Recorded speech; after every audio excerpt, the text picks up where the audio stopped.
Oh God, what the hell is that?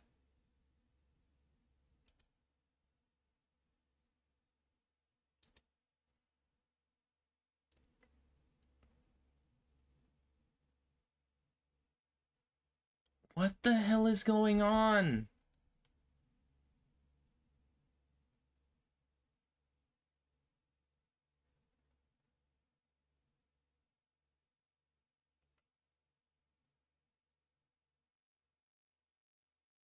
Wait.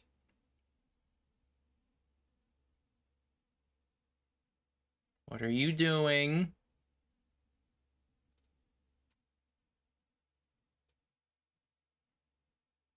Oh my God.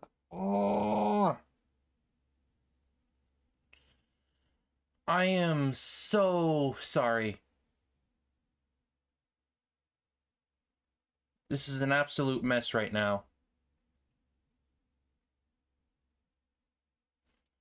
I'm just seeing my status go from... Yeah. Thank you, Lucy. I am very frustrated right now, and I don't know why it's doing this. Like, I had to put... So, normally, my bitrate is at 3,500. I had to bump it down to about 2,000, and it's still being a mess. And I don't know why. Thanks, headset. I don't care right now. I'm trying to...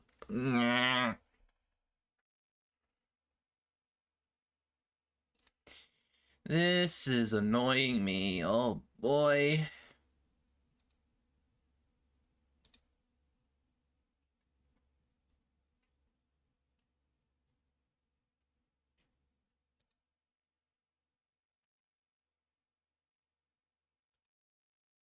Oh, my God. I don't know what I'm gonna do.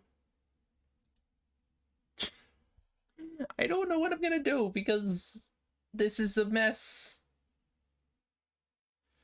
Why is it doing this? Uh,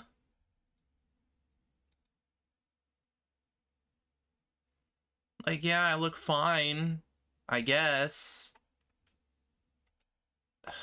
Maybe I have to change my low latency or something? I don't know.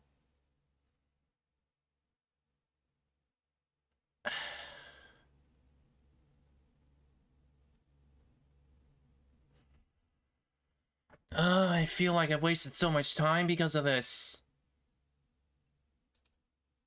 God damn it. Ugh.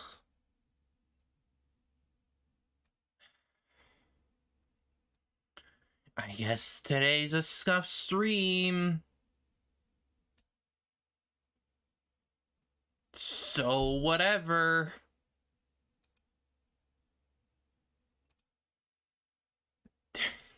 Fuck it. I guess I'm just gonna keep going on. If it improves, it improves. If it doesn't, it doesn't. Whatever.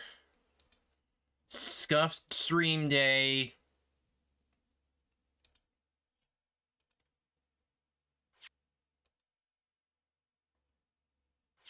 Wait. Why did it do that? The hell? Do I... Hang on.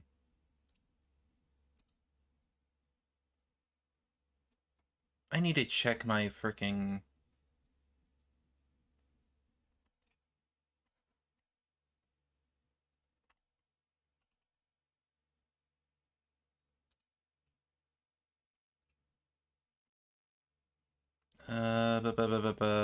Yeah, I'm gonna have to, like...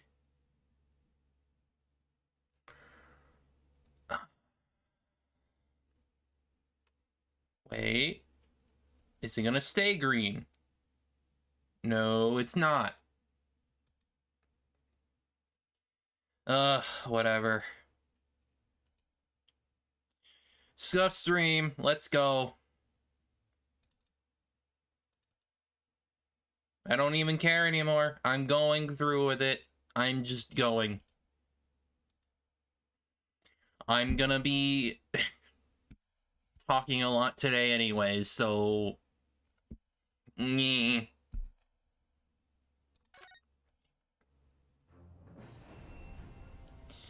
So, let's just get this over with.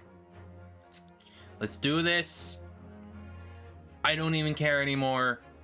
I'm done with my bitrate bullshit.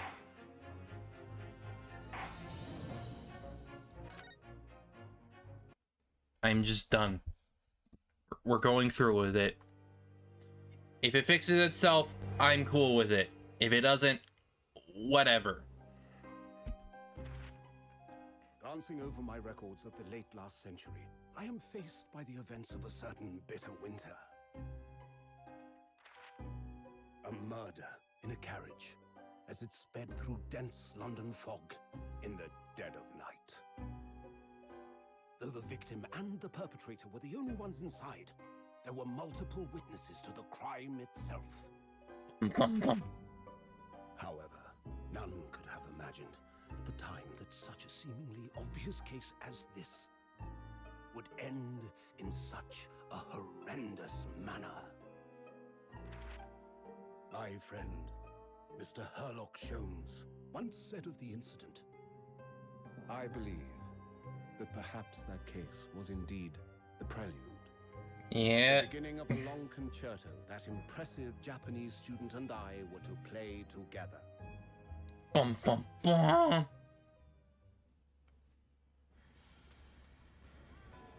Inamu. Amazing. Is this really just a railway station? Railway station or not, I've never seen such an enormous building before. And look at all the steam locomotives. The fact that they have English accents is a little bit concerning.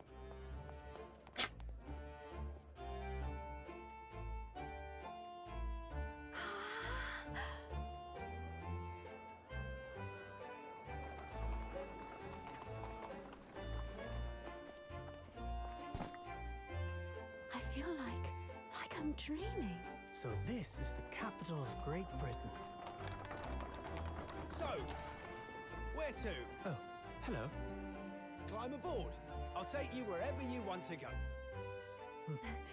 In that case, the Supreme Court in Whitehall, if you wouldn't mind. My pleasure. Ooh.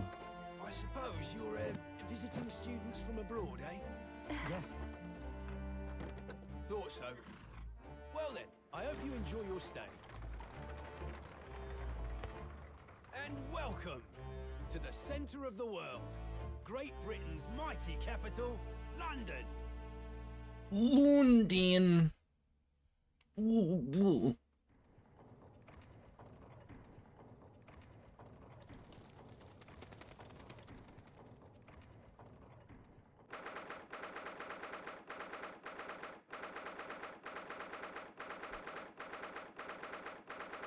Lord Chief Justice.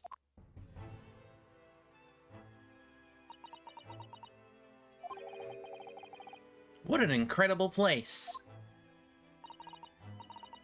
It's so imposing. It's almost suffocating. This place is breathtaking. It looks like a fortress. Yeah, it's also in Big Ben. There are some still buildings like this in Japan now, of course. They've only been built in a few short decades since we've opened our borders to the outside world. An authentic example like this has quite a different impact, wouldn't you agree? A far cry from the wood and paper most of our buildings are constructed from. It's certainly unfamiliar. But I think there's more to the differences than just construction materials. What is this place again? This is the Lord Chief Justice's office, Naruhodo-san. It's the Supreme Court of Great Britain. The Lord Chief Justice. We had instructions to report here at this time, if circumstances were different.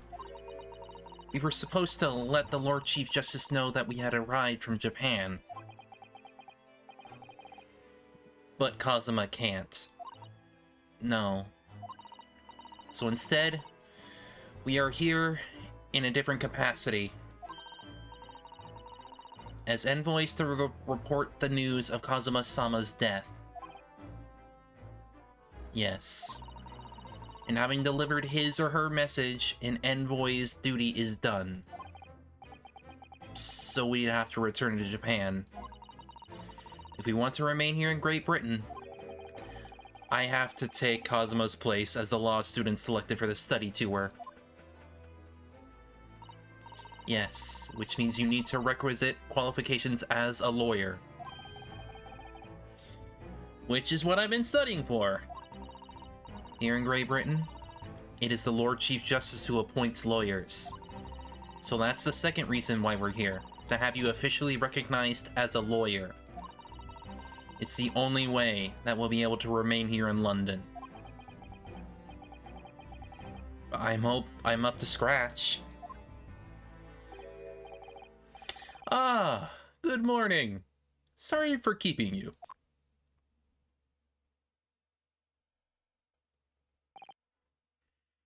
And here's, what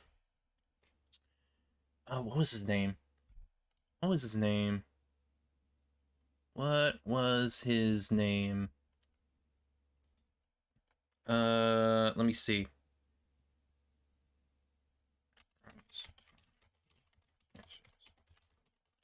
I know he was like he looks very much like a character from the Rise in the Ashes case.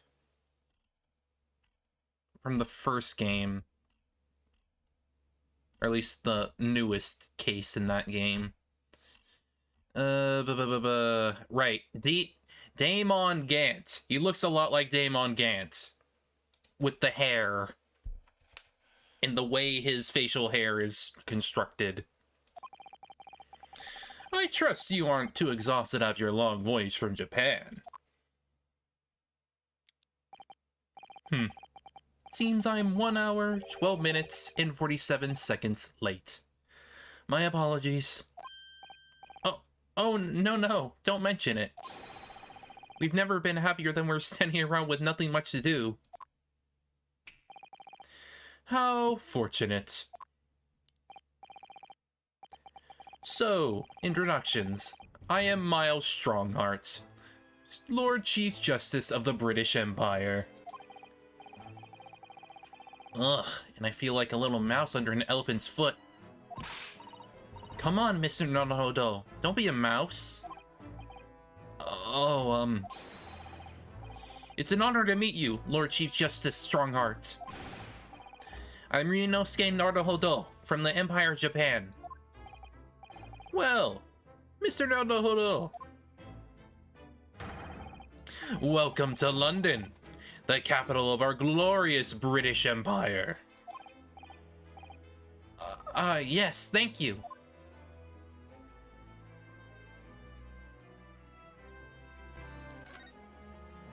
Hello. He's also, Chief Justice, which, Damon Gant was the police chief.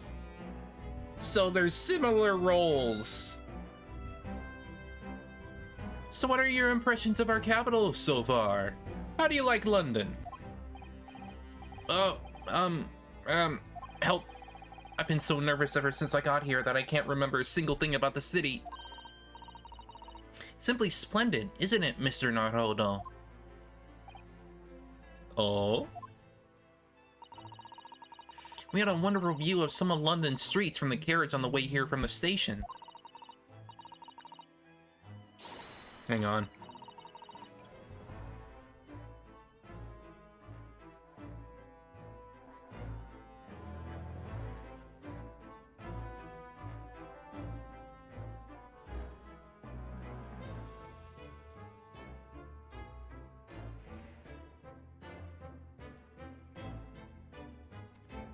Everything is so impressive and grand.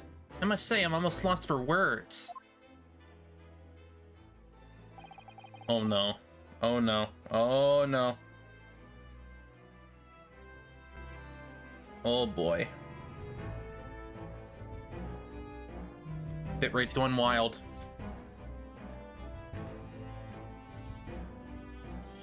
Glad to hear you like it.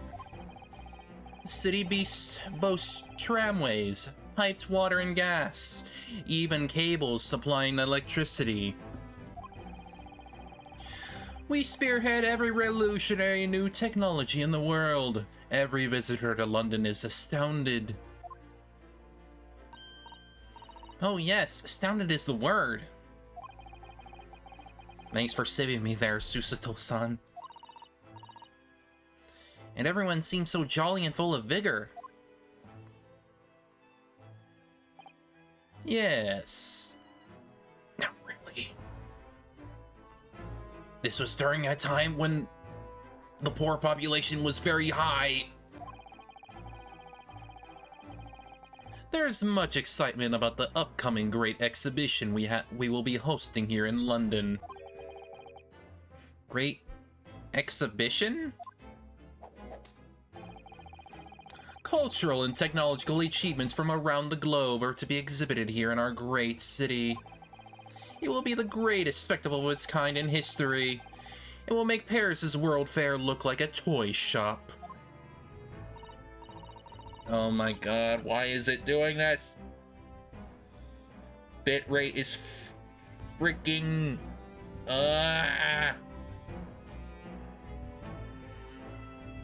It's hell. Gosh, I can hardly imagine how massive it's going to be. Great Britain's capital city is nothing but magnificent. London is the center of the modern world. Even if you do say so yourself. The sun will never set on our great empire.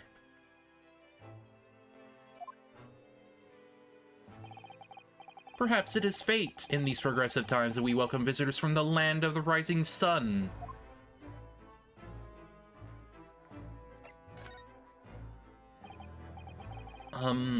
Lord Chief Justice. I think you were expecting a student of the law for this study tour, weren't you? Absolutely. Mr. Kazuma Asogi, if my memory serves. That's right. The British government has already been telegraphed a full report on the situation. I understand the young man lost his life aboard the steamship board for our shores. That's amazing, the news reached him before we even arrived. My country naturally extends its deepest condolences to yours. Oh, thank you. And you honored this appointment specifically to inform me of the news? Yes. We are here in the capacity of envoys from Japan to report the sad news in person. They tell me you Japanese are a people of protocol and courtesy, and I see that it's true. It is with some regret that I must inform you that the death of the young lawyer means the study tour arrangement can no longer proceed. If you would just hear us out, Lord Strongheart. What do you have to say, madam? It's about the study tour. Mr. Naruhodo here would like to make a proposal. Would he now? Well, Mr. Naruhodo? Sit then. The moment of truth.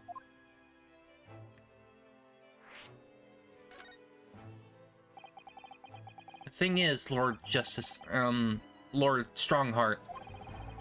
I was wondering if perhaps you would consider allowing the study tour to go ahead? Don't misunderstand me. Britain would ideally like to see the tour go ahead. But without a lawyer from your country, there's nothing to be done. Well, in that case, what if there was someone else? A lawyer from Japan, I mean.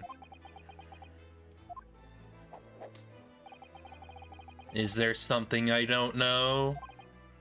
Only a single lawyer was invited to Great Britain from your country. And that was Mr. Asogi. At least that's what I've been led to understand. Well, the thing is, this really isn't going well at all. I just can't seem to find the right words to say this to this man. Mr. Naruhodo. I could ruin things here if I'm not careful. What am I going to say? There's someone else here from Japan who could be described as a lawyer. It's me. It's me. I can do it. Is that so? I mean, I don't actually have any qualifications as such, but... No qualifications, you say, and yet you still claim to be a lawyer. I have acted as a lawyer in court before. Only once, as it happens. And I had Cosmo to help me, and I was the key accused, and glossing over the details. I've been spending every spare moment on the journey here to Great Britain studying. I've learned all about British law and court proceedings while I was on board the SS Borgia. The voyage from Japan is some 50 days, I believe. Not what you might call a full education. To become a qualified lawyer here in Britain, not only do you need a university degree in law, you must also complete several years of training. I realize it's far too short of a period of time, but I can't just go back to Japan. Mr. Asogi's journey had only just begun. Coming here on the study tour was all he thought about. I have to carry on and do everything he planned to do. I know it must sound like I have an overly inflated opinion of myself, but I would do anything to prove that I have what it takes. Any test you care to set me. Just one chance. That's all I'm asking for. Please. 31 seconds. Sorry? Your opening statement there, Mr. Naruhodo. It was 31 seconds long. Not too brief, not too protracted. A perfectly judged appeal, I would say. Which is a skill that would stand you good stead as a lawyer. Oh, thanks. So, you're willing to put those words to a trial, are you? Well, I'm all for entertainment. Huh? But let me ask you one thing first, sir. Yes? You say you intend to do everything Mr. Asogi planned to do. Are you firmly set on that path? Well, yes, that's my intention. I see. Am I imagining things? Or did his expression just alter a fraction there all of a sudden? Very well. You have your wish. I'll give you a chance. Hang on. Is it going still? Okay, it's still going. I was just wondering. A test to become a specially certified lawyer. Whether you pass or fail is entirely down to you. Really?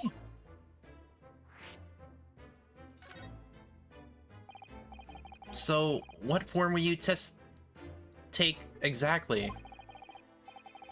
Tell me, Mr. Naruhodo, what do you consider the role of a lawyer to be?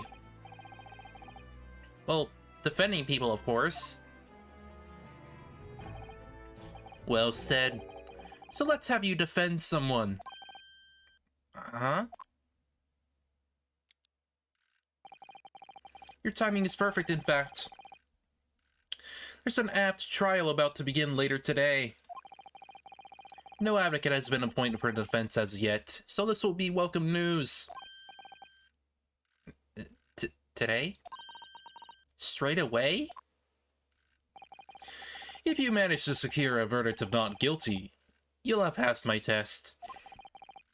What could be simpler? How do I get myself into these situations? Well, could I ask what sort of trial it is? Is it, Lord Strongheart? Yes, good question. Ah, I remember. It's a murder trial. A murder? An extremely simple case, I understand. You really can't lose. That's easy to say. But I should mention, just in case, if the defendant is found guilty, he will of course be sentenced to capital punishment. Capital punishment? He'll be put to death? Here in Great Britain, murderers are sent to the gallows without exception. Presumably you read that much in your short sea-based introduction to British law. We can't possibly agree to such a test. You would be toying with a man's life. I am the Lord Chief Justice, and I've decided it's acceptable. But you can't do that, can you? He can. There's no need to overcomplicate this. All you have to do is ensure that you don't lose. So the defendant may live or die depending on how well I perform in court? If I lose, he'll be hanged. Mr. Nodohodo, you've come to me claiming to be a lawyer. If you want me to take you seriously, you need to prove you're willing to do a lawyer's job. And you say you intend to see through the will of your compatriot, Mr. Asogi. I would like to understand just how far you're willing to go in order to make that happen. He's testing my resolve. What's the matter? You fall silent? I'm sorry, but time is pressing. The trial begins shortly. I need an answer from you now. What's it to be? What do I say? Do I agree to this absurd test? Do it. Alright then, if I have to give you a decision now, my answer is I can't do it. I can't get the words out. 15 seconds. Your decision making needs work if you want to be a lawyer. That was too slow.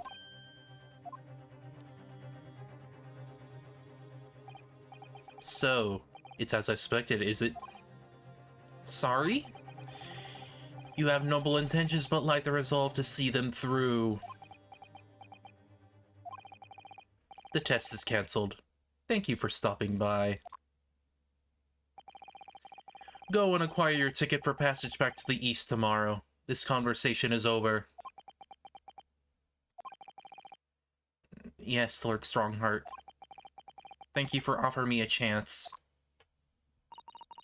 Mr. Naruhodo. I'm sorry, Miss Susto, but what could I do? It's alright. I understand.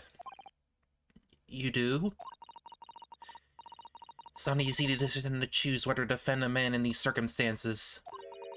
But resolve has absolutely nothing to do with it. What are you trying to say, madam?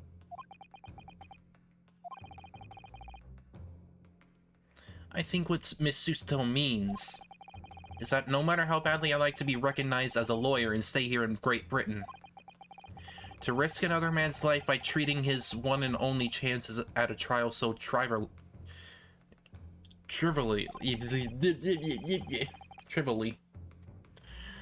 would be utterly unforgivable, and I feel exactly the same way. I'm sure the defendant won't see this trial as a test, as some kind of experiment.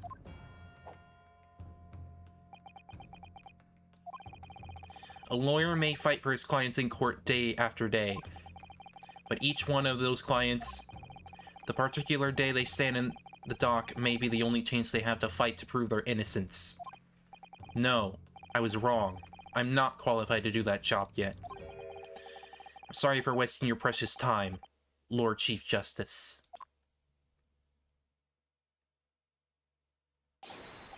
Wait, Mr. Naruhodo. Oh, was there something else? It's approximately 20 minutes by carriage to the Old Bailey from here. If you leave immediately, you should still be there in time. But I just said that. I was quite serious in what I told you. The defendant in this case has literally no one to advocate for him. What? At this point, he can't hope to find someone to represent him. The trial will begin without a defense. And if that happens, there's only one possible outcome. He will receive the most severe sentence the judge can pass down.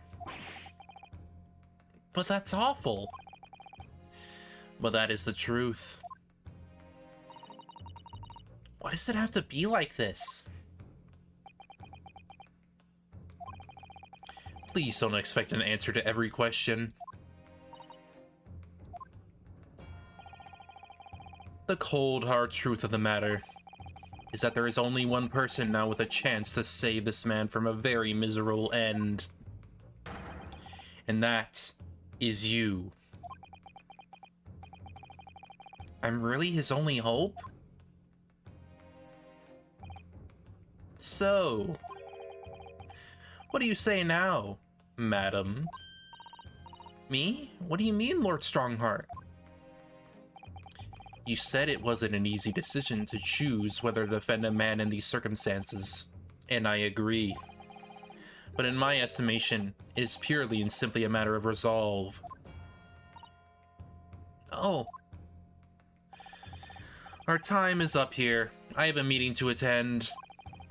I must leave in 2 minutes and 16 seconds.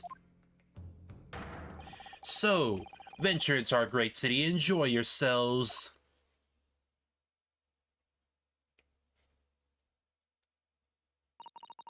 He's gone. The Old Bailey.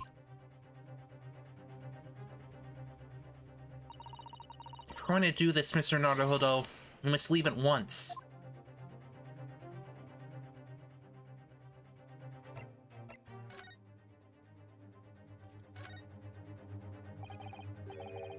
Miss Susto, can I just ask you something? Careful. From this position, I can perform a Susto takedown in an instant. I know.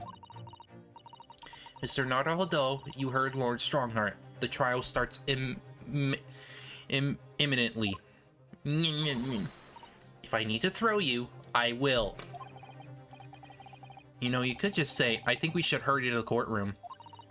If you need to ask me anything, I had better wait until we're at the Old Bailey.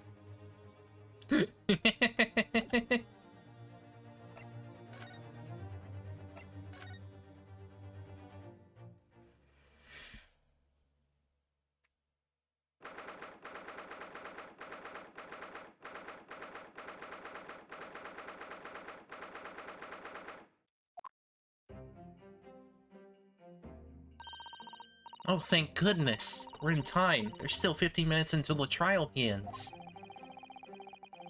I never knew a horse-drawn carriage could go so fast. I thought my teeth were going to rattle loose.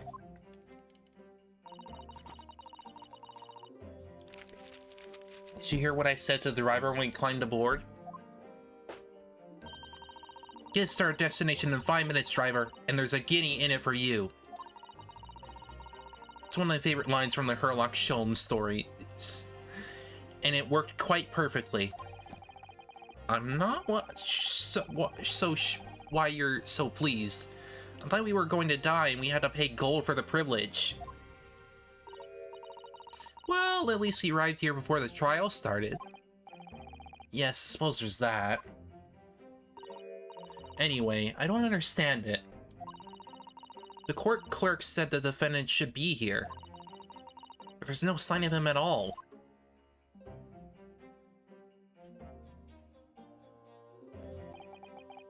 So this is the Old Bailey. Even this room for the defendants to wait in is grand. Are you alright, Mr. Naruto? I'm feeling tense, that's all.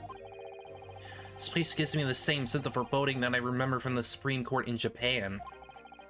An oppressive air, almost as if the building itself is going to crush whoever is about to be sentenced. Feels like only yesterday that I was the one about to be crushed. Yes. Whoever the man you're to defend is, I imagine he's feeling very alone at this moment. Top of the morning to you, madam. Sir? Him. What are you doing following me here? Things are fair desperate, are they? Sorry? Would you look at these expressionless faces? From the East art use. We're for Japan, yes. Ah, Japan is it? Right, say no more. So, how much do you sneeze? No, we're just here No need to explain, fella. I've been there myself, so I have. No place to go, nothing to eat, barely a pity to your name. And all while in a strange faraway land.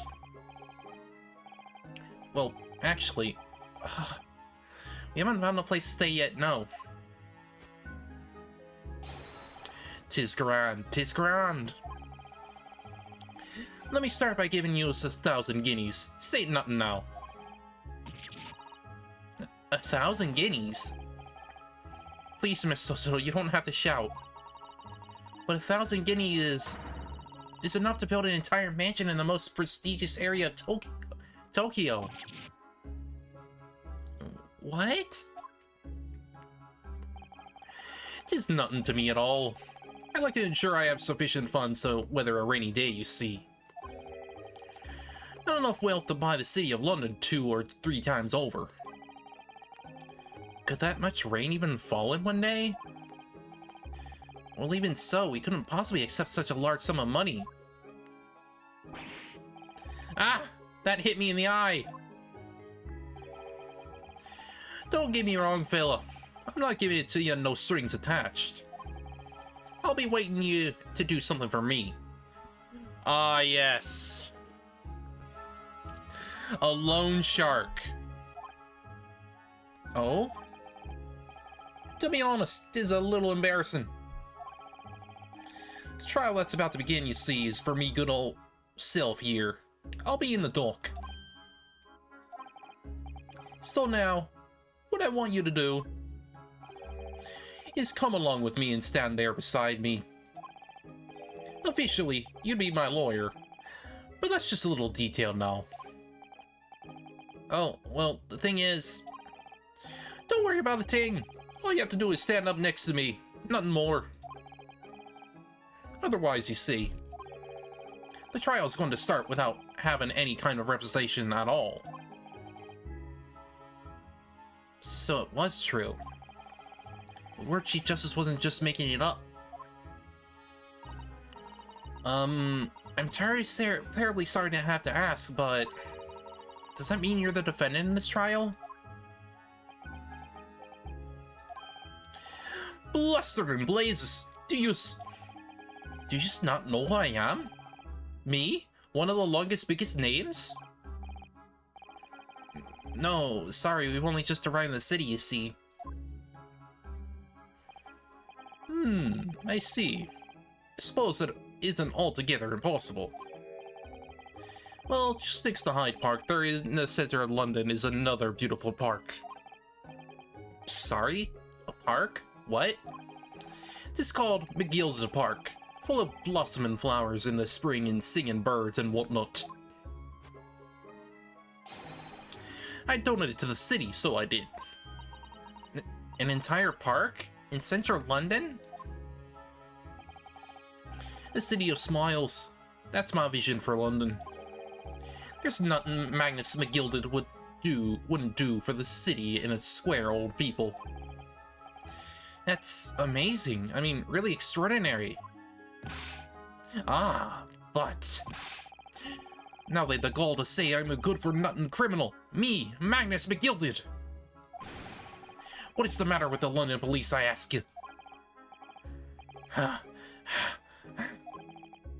Alright, don't pass out. I mean, based on what you said, it sounded like you're a freaking loan shark, and I automatically don't like you. Mr. Naruhodo. Perhaps now would be a good time to introduce ourselves while the gentleman catches his breath? Good idea.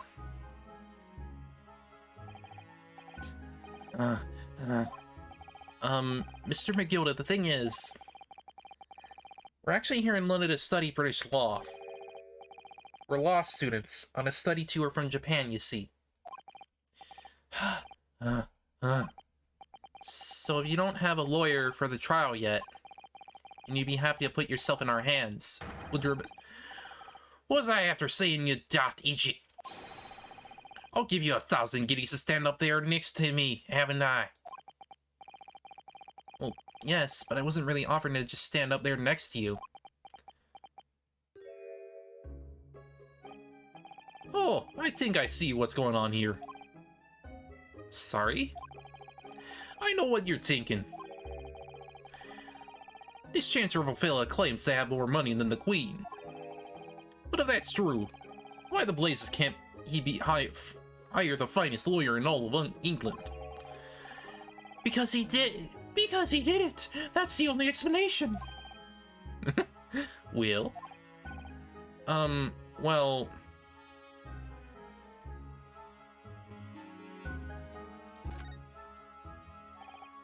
Yes, exactly. What now? Well, like you said, if you have all that money, but you don't have anyone to represent you in court, there's no other logical conclusion that you're guilty of the charges.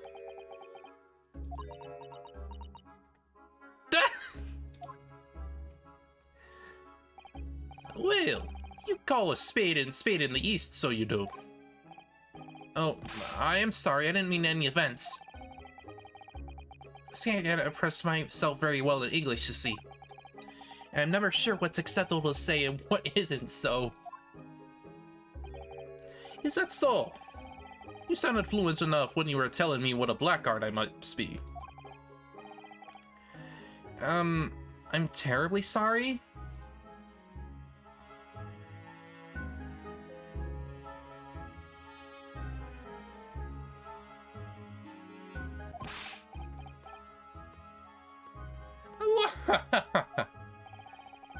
I can't say I blame you for thinking it, fella.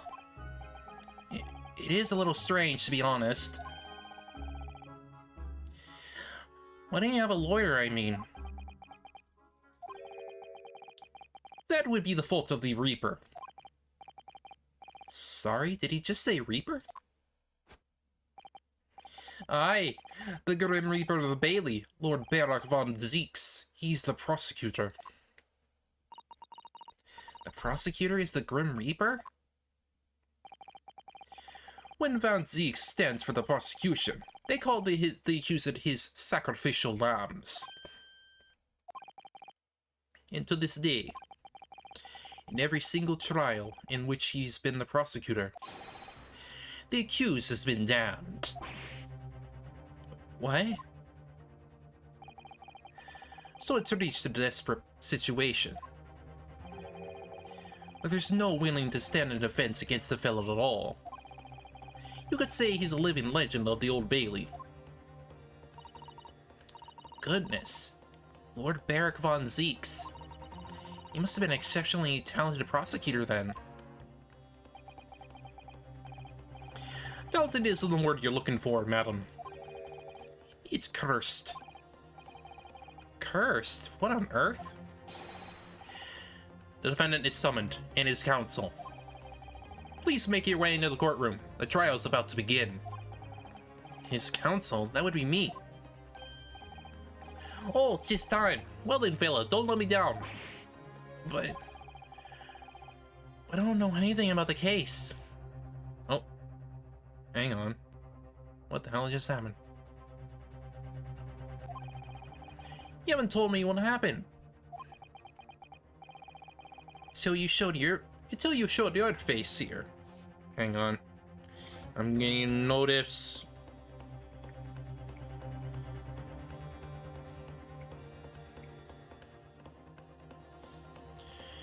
Until you showed me your face here. I've been made up my mind, so I said. Sorry? I've decided to defend myself in there. How would that have worked? But then you made an appearance. Stood out of law, wouldn't you know? It's no accident, I can assure you of that. 'Tis fate. So I'll get cold feet now, please.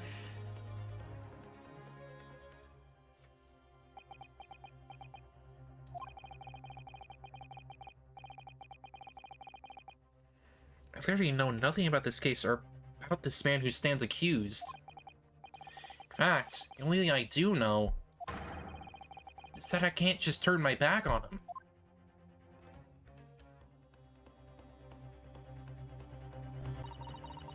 Mr. Naruhodo, the man has no one. He'll have to stand alone in that courtroom armed with nothing to defend himself.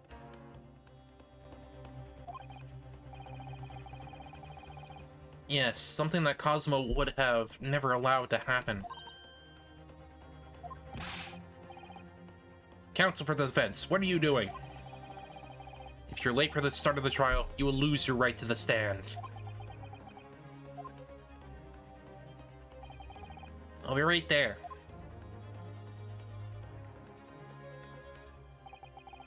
It's happening then. My first trial in a British court. I hope you're watching over me, Kazuma. Because I have no idea how I'm going to manage this.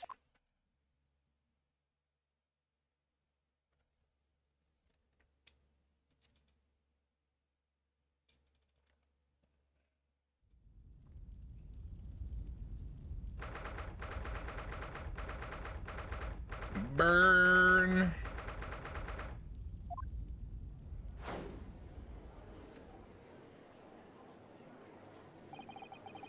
So this is the highest court in Great Britain. The Old Bailey. Centuries of history in this place is palpable, isn't it? It's so different to the Supreme Court in Japan. It feels both imposing and serene at the same time.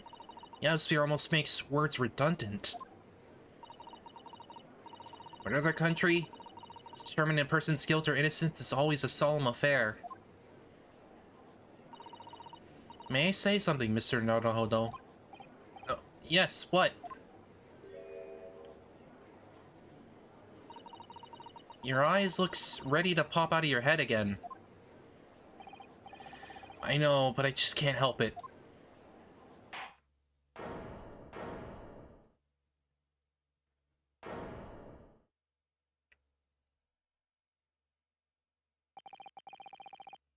In the name of Her Majesty the Queen, I hereby declare this court to be in session.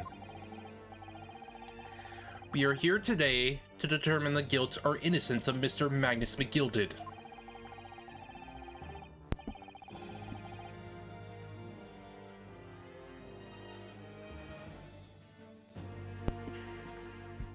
I now call upon the counsels for the prosecution and defense to declare their willingness to proceed.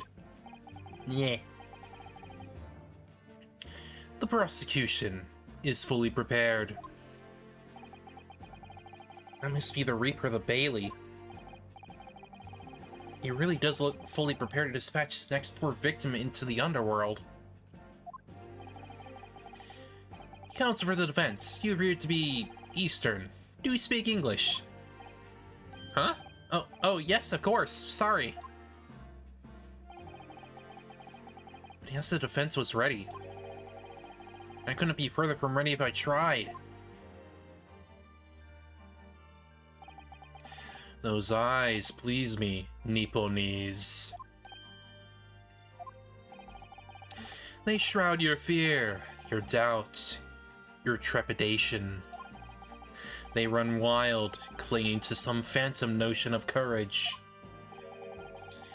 The quintessential look of a sacrificial lamb. Ugh.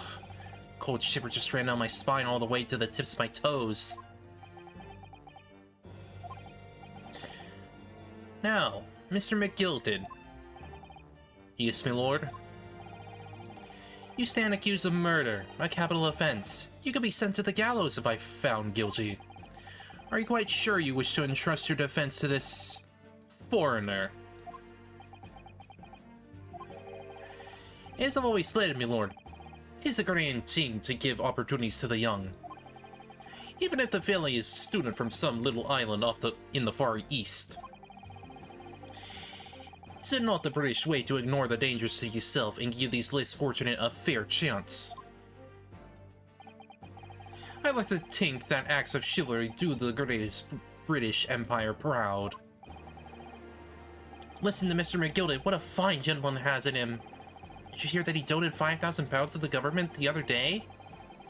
Mother, please, can we go to the McGilded Park? Oh boy. It seems as though everyone in the public gallery is firmly behind Mr. McGilded. That's definitely welcome news, and he certainly has a way with words. I'm surprised he couldn't convince anyone to offend him. Eloquently put, Mr. McGilded, in most laudable of sentiments. Now, ladies and gentlemen of the jury, I'm sure I need hardly remind you that you 6 members of the public have been selected for your impartiality. Are you ready to proceed? Oh, sorry. Yes, my lord. If the task is to send rotters to the gallows, where they belong, I'm more than ready. At the manor, his lordship has always said we should dispose of rubbish properly. Naturally, I agree. Ha! Any of your criminals here will soon be wishing they never set eyes on me.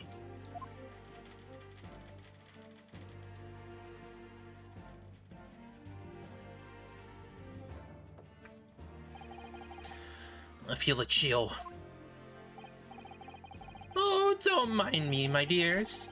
I'll just be getting on with my knitting. Must finish these mitts for my grandson. Huh, Mr. Naruhodo, those people are... the jury. Yes, that's something we don't have in Japan yet. That's right. I've only ever read about it. Here in Great Britain, the court's final verdict depends on the opinions of these 6 jurors. The judge passes sentence according to the law, but the jurors determine guilt based on common sense. So the defendant is ultimately judged from 2 completely different points of view. How exactly do the jurors give their verdict? That I don't know, but I'm sure it will become clear as the trial progresses. Yes. Prosecutor Van Zeeks. My lord. It's been a number of years since we've seen you here in the courtroom. I thought you'd renounce your fame. I am known as the Reaper of the Bailey, my lord. Infamy rather than fame, I would say. But yes, 5 years have passed since the last I spread my rings in this capacity.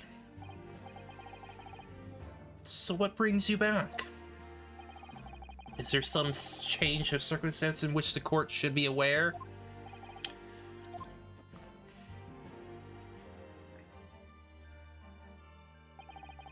I leave that to your imagination, my lord. So the Reaper has been out of action for 5 years? Why do you have to choose today of all days to make a comeback? Don't lose heart, Mr. Naruhodo. As you wish, sir. The court nevertheless welcomes your return. Now then, opening statements, I think. A summary of the case, if you please. Certainly, my lord. As your lordship is aware, this is a case of overwhelming simplicity. Must be the only ones in here who aren't aware. The incident took place in the late evening. 3 days passed. The hour was some minutes after 10. The victim was a maker of building bricks, known in the community as Thrice-Fired Mason. Sorry? Thrice? He was a very accomplished craftsman. The bricks he fired were said to be almost indestructible. The victim's corpse was discovered in an omnibus in service of the streets of London at the time. A dagger that has been thrust in the victim's abdomen is believed to be the ultimate cause of death. Here is the autopsy report from the investigating medical officer at Scotland Yard. Thank you, counsel. I shall accept that as the photograph as evidence.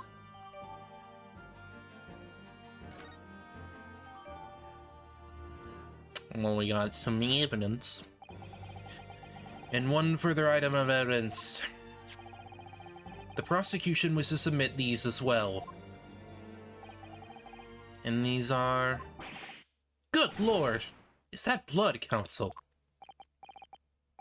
Yes, my lord. Seized by a policeman who arrived at the scene. These gore-soaked gloves were taken from the hands of the accused when he was arrested. What? Mr. McGilden's gloves had blood on them?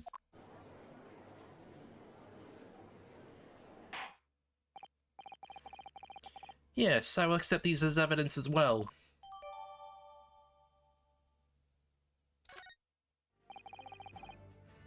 How did I get into this?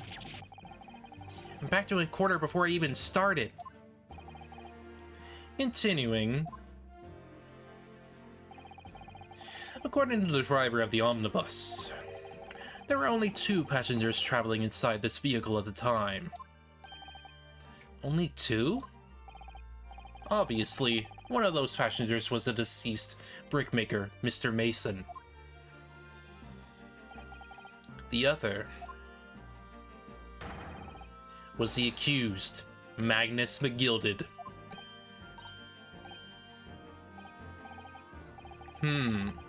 Well, rather damning circumstances to say the least. Defendant, what say you? Well, of course, I have no recollection of such a thing. Mr. McGilded. To be sure, I rode the omnibus that evening. But whenever I'm in the carriage, I'm taken with a fierce tiredness, and I always succumb to it. Are you claiming to have been asleep? 'Tis the motion of the carriage, my lord. Lifting, so it is. And when I opened my eyes again, 'twas a different sight before me. The body of a man I've never laid eyes on before in me life. Now I ask yous, what a good-hearted soul wouldn't rush to help a fella bleeding from his stomach? I wasn't about to start worrying about me gloves now, was I? I reached out to give the man a hand. So the blood got on the gloves then, if their man had been killed. Unfortunately, that statement of the driver's is only the beginning. What? That's not all of it? There were multiple witnesses to the precise moment at which the brickmaker was fatally stabbed. How exactly? Order! Order! Order! When the killing took place, only the victim and the accused were inside the carriage. And there were witnesses to the crime. It's not a case of compelling evidence.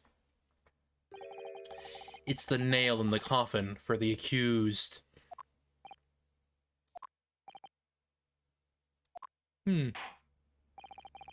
Thank you, counsel. The circumstances of the crime have been made quite clear.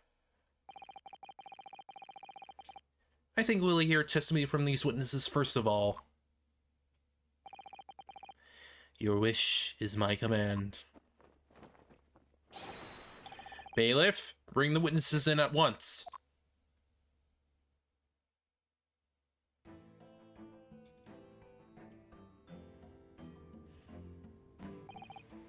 Witnesses, your names and occupations.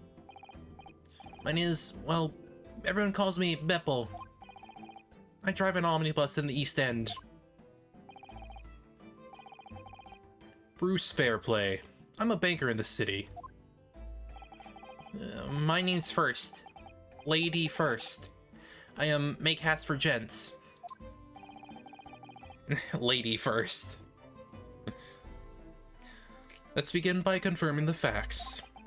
3 days ago, at a short time after 10 o'clock in the evening, all of you present in the stand were in an omnibus and witness to the aforementioned incident. Is that correct? Yes, sir. Quite right. Yes, sir. That's right, sir. Very well, then. Let's proceed to your formal testimonies, please. Each of you will tell the court precisely what you saw.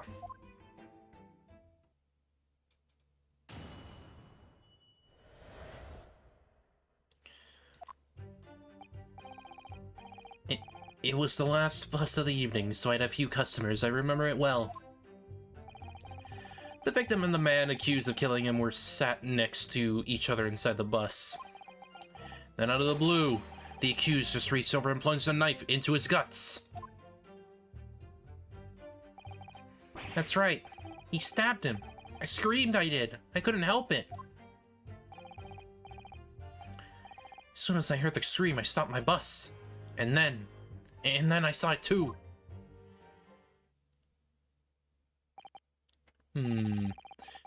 Unambiguous testimony, I must say. Exactly, my lord. These men witnessed the incident in the omnibus with their own eyes. I'd like to ask a question, if I may. Yes, counsel? Well, this testimony makes absolutely no sense to me whatsoever. Why not? Well, the incident took place inside a moving carriage, didn't it? As has been cleared stated from the outset, yes. Well, in that case, how could these two witnesses have seen that happen? There's no way that could have been inside of the moving carriage. Unless there were seats on top.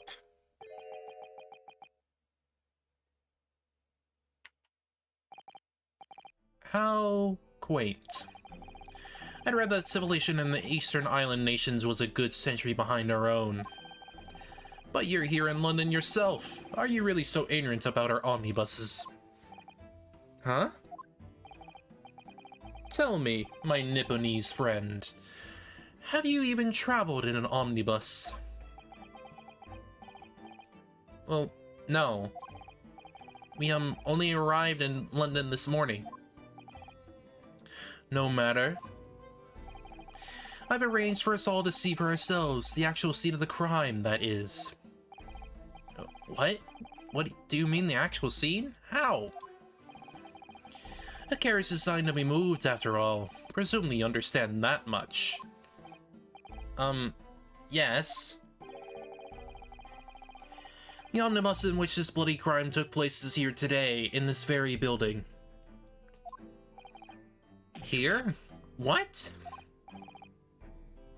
The entire carriage? Bailiff? Bring forth the stricken omnibus.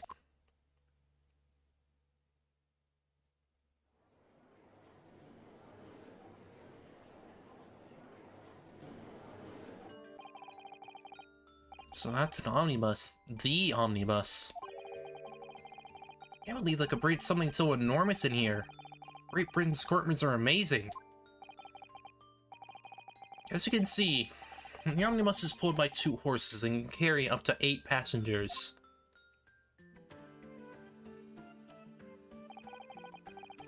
4 passengers seated inside the enclosed cabin, and another 4 on the roof deck above. Every Londoner knows that the best views of the city's archer and sights are to be had from the top of an omnibus. And I should point out to our foreign guests that there is a skylight in the roof, allowing a view of the interior from the seats above. Ah, a skylight. Oh! The penny drops at last, I see. These 2 gentlemen were occupying the rooftop seats on this omnibus when the murder took place. That is how they came to witness the grim incident. Through the skylight. Ugh, makes perfect sense. Well, counsel, this is a first. In all my years behind the bench, I've never experienced the crime scene itself being brought into the courtroom. There are a number of important clues remaining inside the carriage, my lord. I would like to submit the omnibus itself as evidence. That is the prosecution's wish.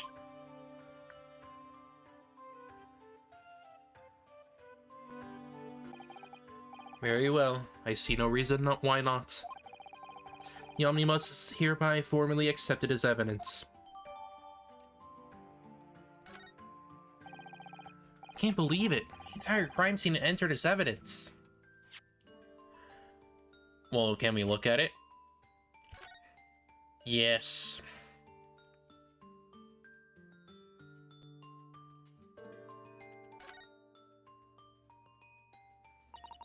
So this is the roof deck of the omnibus. You must have a wonderful view of one London streets from up here. So people sit all the way up here on bitter winter nights with the cold air rushing past them?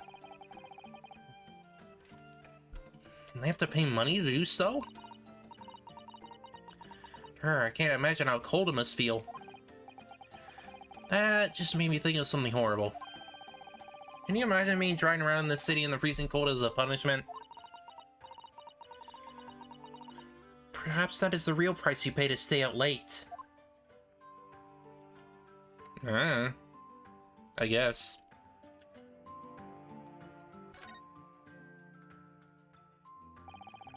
You certainly see inside the carriage through this opening, that's for sure. Yes, and there's a lamp in the enclosed area cabin. So I'm sure that witnesses could have been able to see quite clearly. That's not good for us.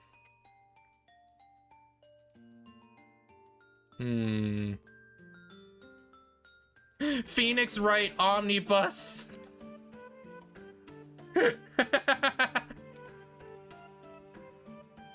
Nice.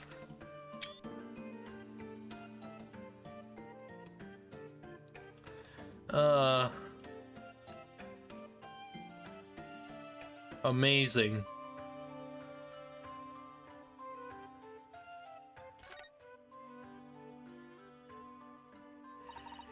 Well, let's open the door and go inside, shall we? The scene of the murder, it's horrible.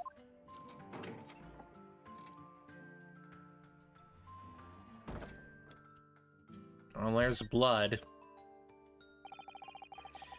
That's blood that's soaked in the seat. The victim's obviously. Yes, and the seat that would be clearly visible from the roof deck. Would you really stab somebody in full view of the other passengers like that, I wonder? Well, it was after dark. There was a lamp in here, so perhaps the culprit couldn't see anything outside through the skylight. Whichever way you look at it, doesn't seem like it was a planned attack.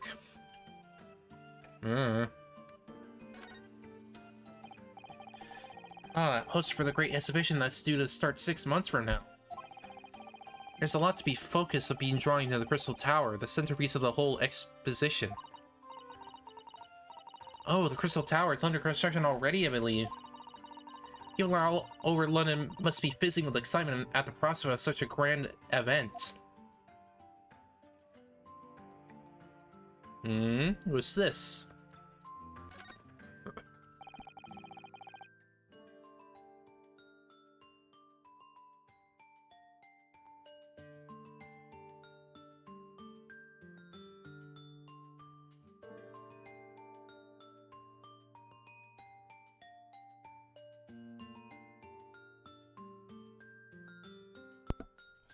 Had to blow nose.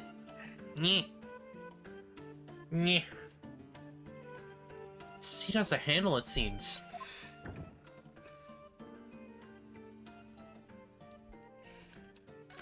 What's in it? This looks like all sorts of equipment that might be needed to keep the omnibus running. Feeding tubs, tools to repair wheels, blankets, horseshoeing tools. So, a storage compartment for the coachman to keep his things, it seems. There doesn't seem to be any space for passengers to slow their luggage, that's for sure. Well, I don't imagine it would be very convenient for that purpose anyway. Yeah.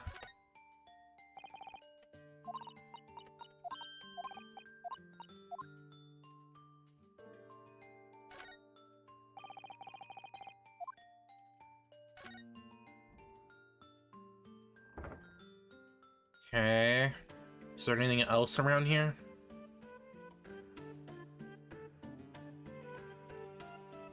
Nothing else is like popping out to me, so...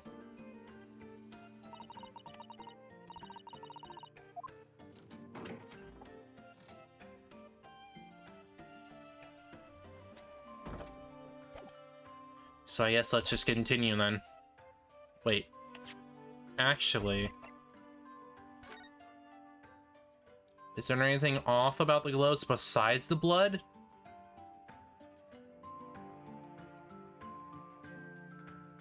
Not really.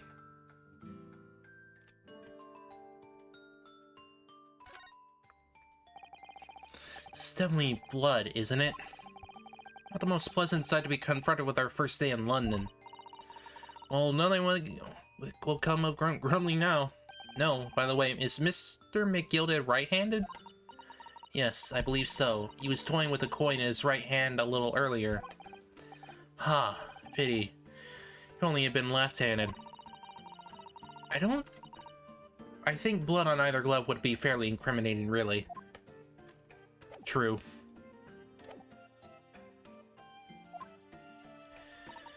Yes, Great Britain is simply extraordinary.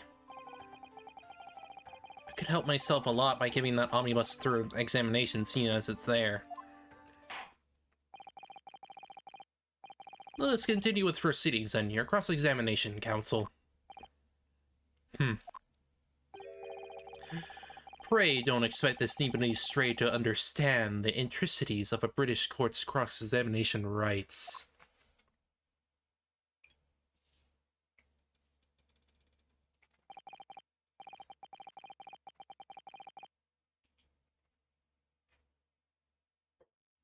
Hang on. The puppy is a remedy. Alright, my first cross-examination in a British court. Slap. Focus, Rikinosuke. Focus.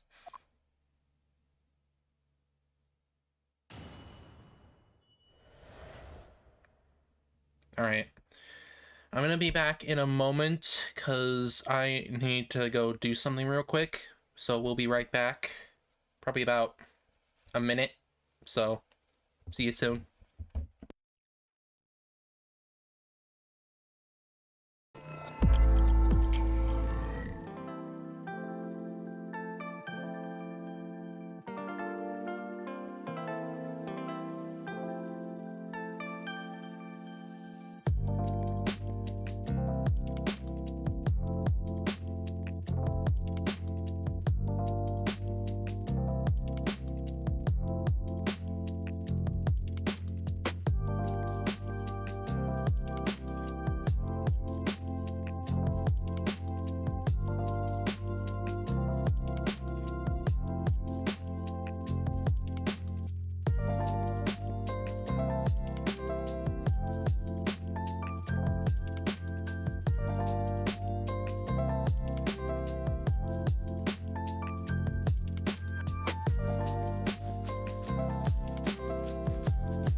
Hang on.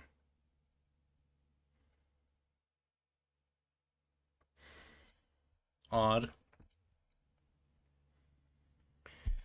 For whatever reason, when I go to like my BRB or start screen, it just goes like, oh, it's gonna be in the red. What? I don't even know. I don't even know anymore. The bit rate today, for whatever reason, is just freaking weird.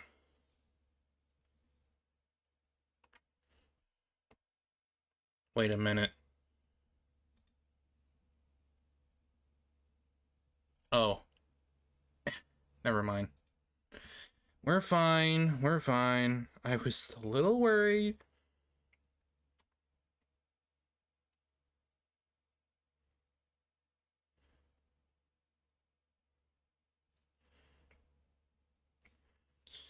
Alright, whatever. Let's keep going. Let's go. Oh, didn't want to do that.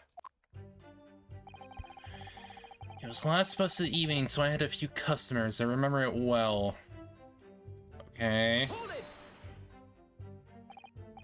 Yes, I think it will summon after 10, wasn't it? Oh, yes, sir. That's right, sir. Yes, it's ever so cold it was, sir. Freezing, in fact. And you had 4 passengers on board at the same time, correct? Yes, that's right, sir. Not all traveling in the same part of the bus, of course, though. No.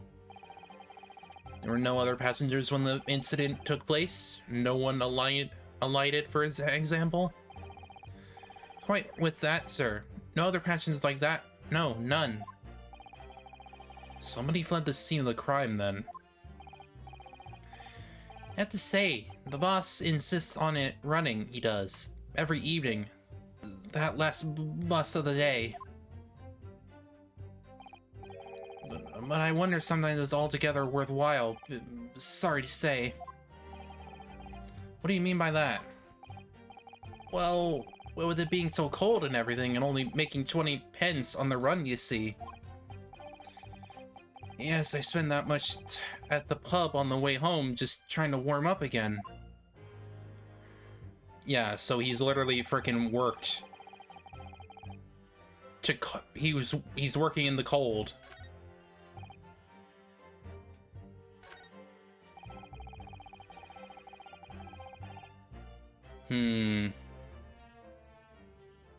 Yeah.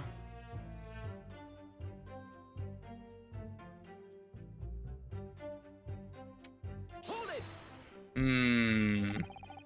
You saw them through the skylight in the roof of the carriage?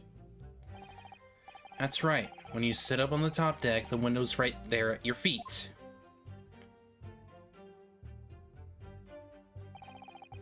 There's a lamp on inside, so I had a pretty good view.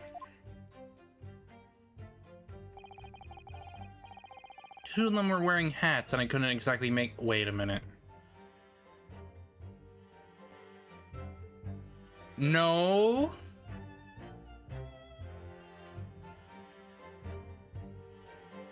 If they were sitting next to each other, that doesn't exactly make sense. Why would he pull out a knife and do it backhanded when he's like right in front of, when they're right next to each other? It'd be way easier if he was in front of him. That way he could just go straight forward.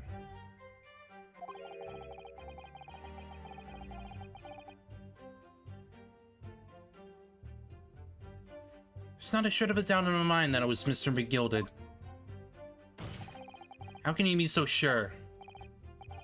Well, how can I put it politely? Mr. McGilded is a gentleman of rather small stature. Couldn't have mistaken him for anyone else. Let's not forget that when the vehicle comes to a halt, the only people inside the enclosed cabin were the deceased Mr. Mason and Mr. McGilded. There's no room for doubt here. I really wish there was. Out of the blue, the accused reached over and plunged a knife right into his guts.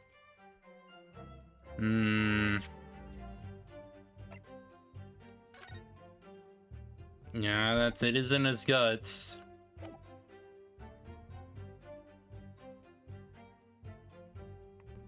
But wait. That makes no sense. If they were sitting next to each other, and then he went for the stab, it'd be more beneficial for him to use his left arm in order to do the motion. If he did it with his right arm, he'd have to, like, reach over much farther to freaking stab. Hold it! So, it's literally just... He'd have to be on the other side of the freaking omnibus in order for it to seem more plausible. I actually saw the exact moment it happened? Didn't I already testify to that? Or are you fair dinkum? Hard-working city bankers not considering trustworthy these days. Oh, no, I didn't mean that. It's no good. Really got his back up. Perhaps you could just tell us what you saw in a little more detail. My lord? Huh? Juror number 3? What's the meaning of this? My mind is made up, my lord. Completely and utterly made up. Made up by... about what? I don't like the stinking rich. Never have. Fair. Completely fair. I don't either. There's always something... They're always up to something or other that they shouldn't be. Every one of them. And that little leprechaun of a man is no exception. Well, he can't fool me.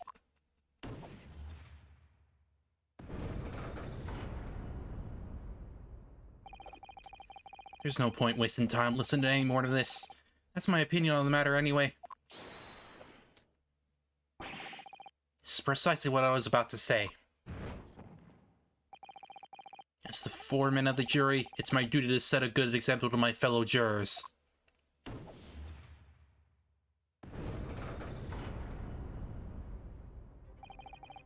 What the? What is happening here? Let me see. Ah, yes, it seems how the members of the jury give their verdicts. With fire? Apparently, yes. White for innocent and black for guilty.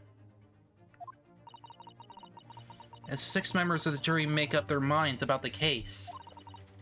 One by one, they each cast a ball of fire into the great scales of justice as we saw a moment ago. So those enormous scales fall completely to the black side. Does that mean... Let's do our very best to make sure that doesn't happen. Ugh, now I'm even more worried than I was before. Very well. Court acknowledges the change in the jury's stance. Counsel for the defense, please continue with your cross-examination. This is a nightmare. That's right, you stabbed him. I screamed at it, I couldn't help it. You stabbed him, you say, and you were sitting up on the roof deck, were you? Yes, that's right, sir. I was up on the roof seats. I remember seeing the little gent sitting next to the fellow that was stabbed.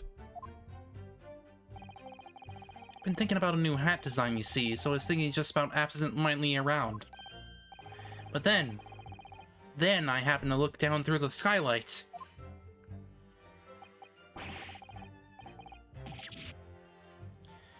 It was sticking right out from his belly. That huge, great knife. A grim sight indeed. Ah, that didn't help me at all. Jury looked like they're even more convinced my client did it than they were before. That appears to make everyone even more dubious that Mr. McGilda is telling the truth. If only we had some evidence to counter their suspicions.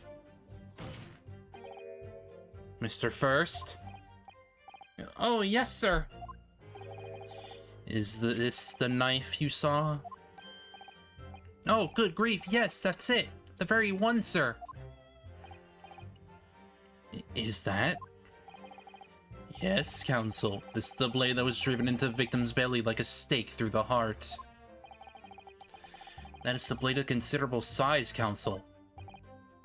It is, and furthermore, the scabbard is emblazoned prominently with a certain initial. The letter M, which seems oddly familiar. Please no. M for Magnus, perhaps? Or McGilded, possibly? Take your pick. Seems this particular big name in London made a magnificent mistake.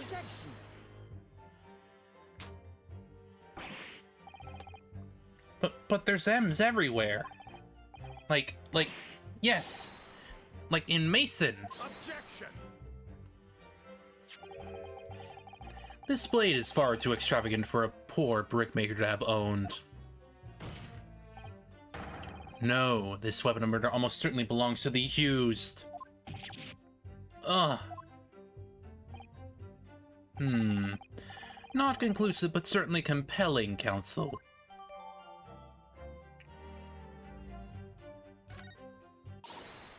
My lord, if you'll forgive the interruption. Juror number 2, go on. Mr. McGilded is a pillar of society and a gentleman's word should be sacrosanct. However, those of us in service know we must accept hard truths.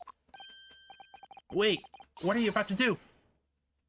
Dispose of the rubbish.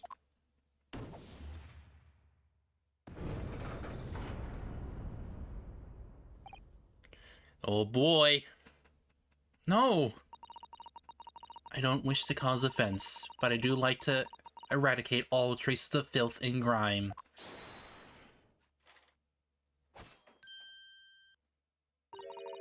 I have painstakingly typed every word uttered here today and cross-referenced all the facts. As such, I am now in a position to draw the only logical conclusion.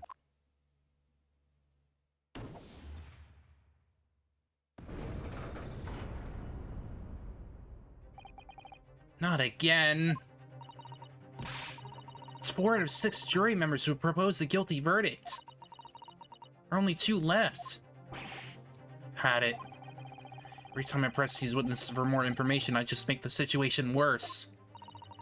Nevertheless, what we need more than anything at the moment is more information. We're still very much in the dark. So we'll just have to keep pressing the witnesses, knowing that more sparks may well fly. We mustn't give up hope that we'll uncover something that will give us a way to fight back. But... alright, I'll keep trying. I can't give up. Just need to keep calm and listen to the witnesses' statements again.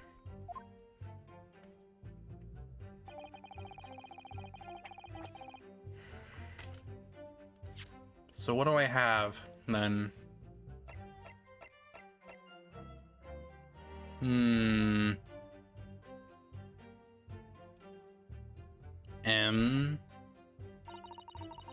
Heart is a sheath, isn't it?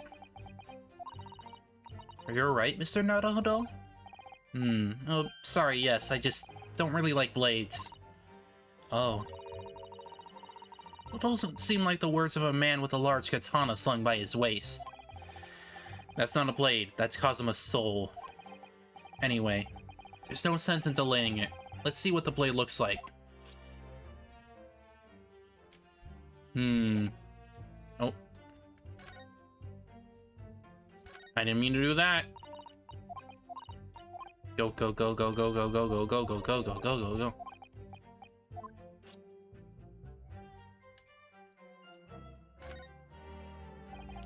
Ugh, that looks like a lot of blood. Surely is blood. The victims. Oh, in English, his blood looks like a lot of Japanese man's blood. Did you think it wouldn't? Sorry, it's just that we've only just arrived here in Great Britain. I'm finding it a little hard to adjust. Yes, I do understand.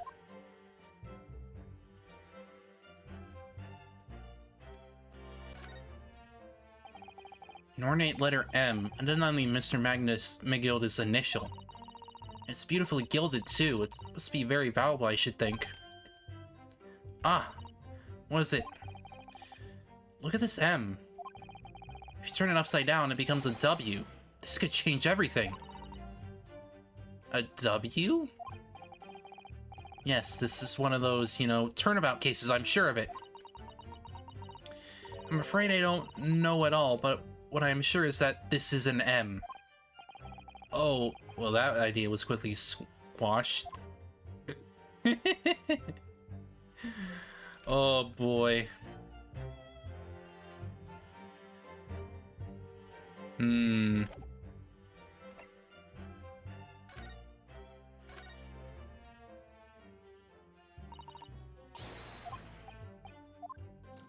Let's see. Is there anything else in here? Did anything change?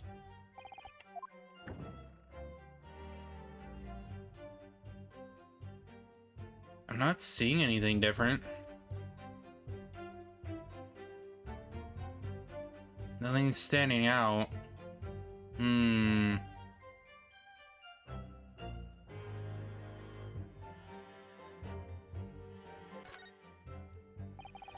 It's quite a large skylight, isn't it? Yes, quite large enough to afford a good view in the cabin from the roof deck. Doesn't appear to be a handle or catch of any description. Suppose it can't be opened from the inside cabin at least. Yeah. Maybe we can go up the ladder? So this is the roof deck of the omnibus. Must have a wonderful view of London streets from up here. So people sit all the way up here on bitter winter nights with the cold air rushing past them? They have to pay money to do so? Ugh, I can't imagine how cold it must feel. It just made me think of something horrible. Can you imagine being dragged around the city in the freezing cold as punishment? Yeah. Yeah. Yeah, I'm not seeing much of anything. Hold it! Oh wait, what am I doing?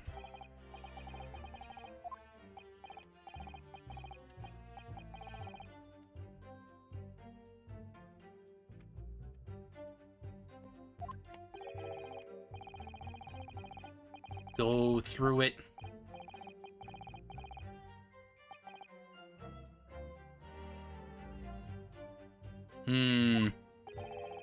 But the other passenger obviously referring to the accused, Mr. Magnus, you gilded. Oh! Oh! That is much different than the description I was told. What? My lord, I wish to speak. Yes, juror number 5, do I take it that you too? As the master of the London Guild of Coachmen, the idea of a murder being committed in one of the city's carriages is utterly abhorrent to me. And it wouldn't be right to make a decision hearing all the facts through, I said to myself.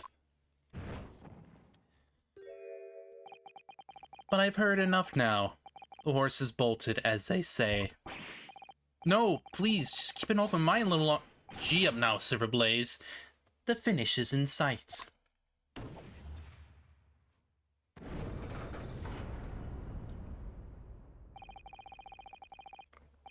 Becco's a long-standing member of the guild, and I trust what the man says. Oh, thank you, sir. You're too kind, sir. too unkind, sir. Which now means that 5 jurors agree to condemn this man.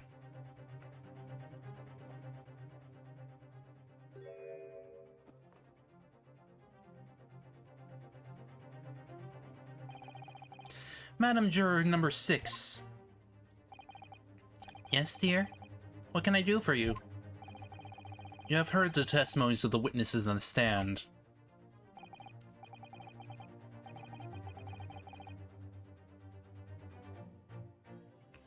Oh boy. Oh yes, I certainly have. Still got my hearing, you know. Then pray tell, why are you yet to pronounce your leading? Well, dear, the thing is, I'm a creature of habit, me. I always go to the park at around this time of day and sit on a nice bench and get on with my knitting.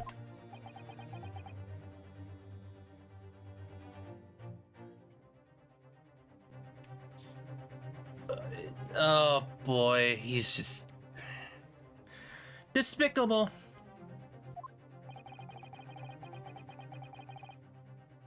There's a lovely little park just near where I live. McGilded Park, it's called.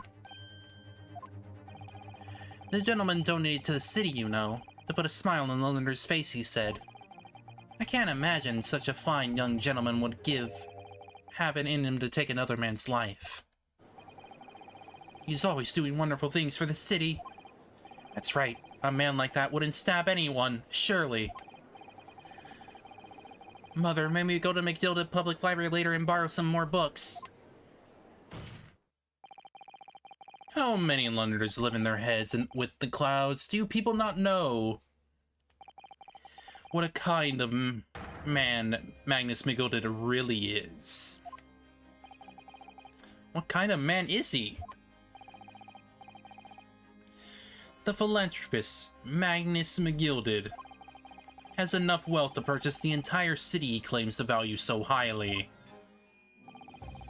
But where did all that wealth come from? Your client is a Shylock, sir, and one with the very darkest of souls. What?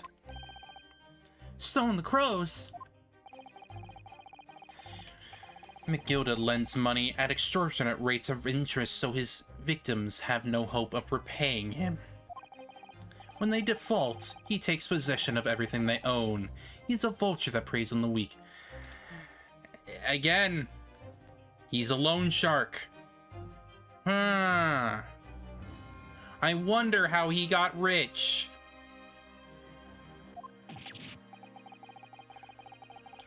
I've never heard of any mention of that before. Your faculties have deserted you, I'm sure, madam. So has this thought not crossed your mind?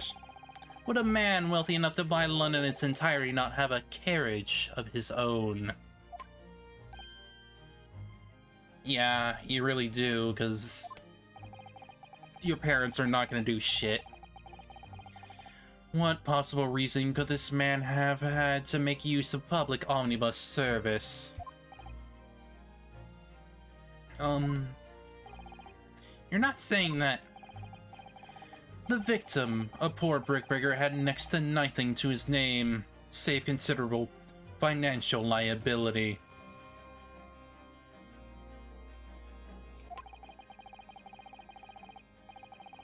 It will come as no surprise that his creditor was the accused, Magnus McGilded.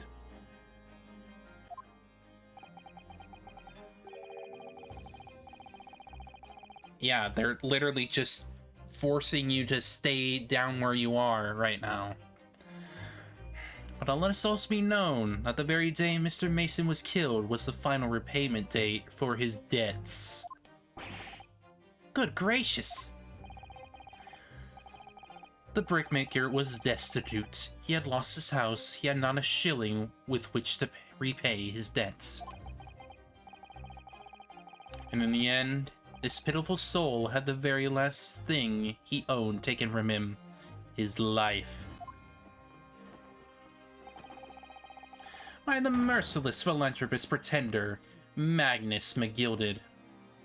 Yeah, unfortunately, that's all you can really do right now.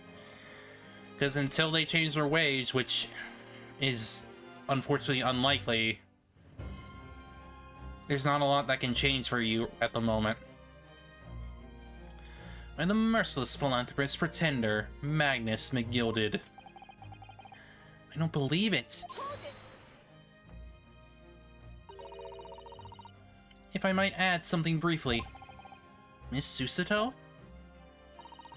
You can claim that the victim had been lent money by Mr. McGilded. But where is the evidence to support your claim?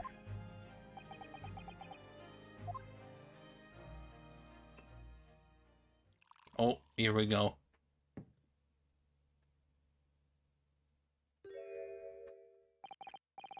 Pray, forgive the discourtesy of filling my hollow chalice in a court of law. Aha! There it is! Lord Van Zeek's hollowed chalice! How can this be considered acceptable? But I find myself in unexpectedly good humor. I had heard ladies from the Far East could show great courage. I didn't expect to experience it myself. Ah! As a traditional assistant to the defense, I am simply doing my job. What a pity that your display of courage is in vain. This is debtor's ledger, which details all monies loaned by the accused.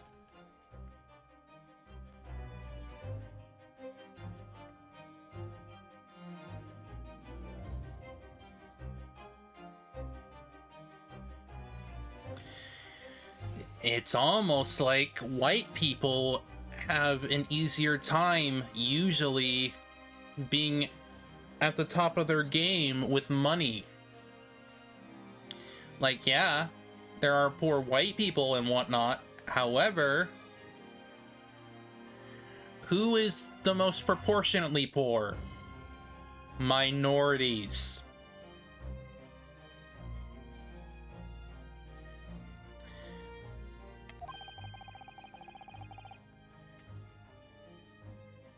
You will find the victim's name clearly recorded inside. Oh.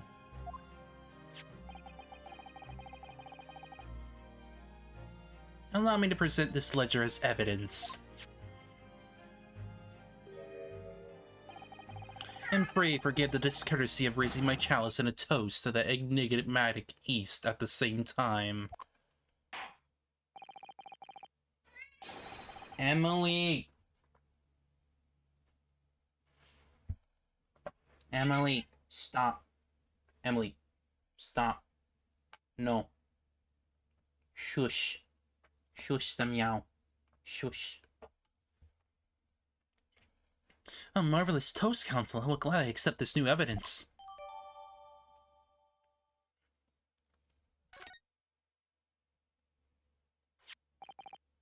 Ah, yes. 20 guineas. The victim owed a considerable sum.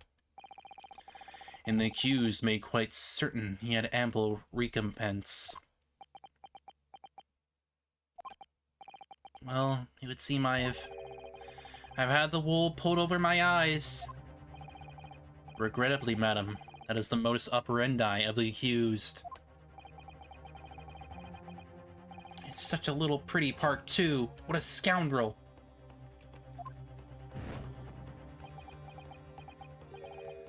Still, maybe it's all for the best.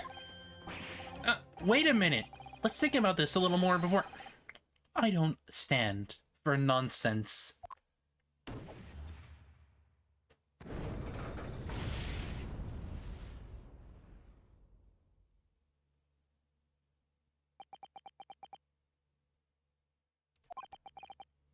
That was it.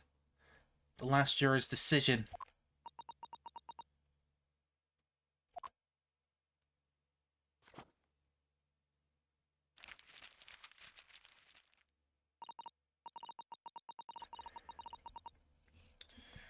Oh boy. Oh boy. My man is literally just going like, oh, just pull yourself up by your bootstraps. Pull yourself up on your bootstraps, bitch.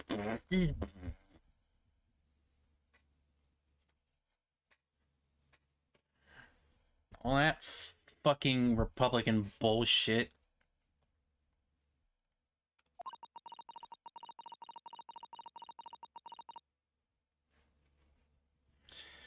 When all the members of the jury have concluded that the defendant is guilty, court proceedings are suspended, and the presiding judge will deliver the final verdict and sentence.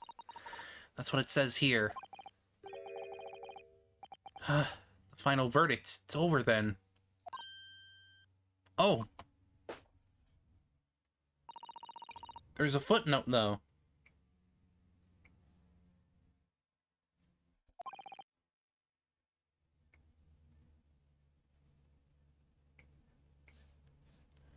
A footnote?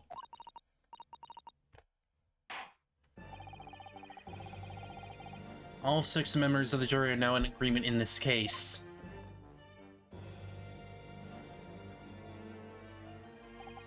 Fair enough. Allow me to convey my respect for your swift and righteous decision. According to the laws of this country, I will now conclude the trial. By delivering my final verdict, I trust there are no objections. Miss Susato, just tell me one thing. Oh, yes? You were in the middle of saying something before. The footnote in your Encyclopedia of British Law, how were the defense? What did it say next? Oh, yes, of course. One moment. When all members of the jury have concluded that the defendant is guilty, court proceedings are suspended, and presiding judge will deliver the final verdict and sentence. And who's, however, an offense, has the right to demand a summation examination of the jurors at this point.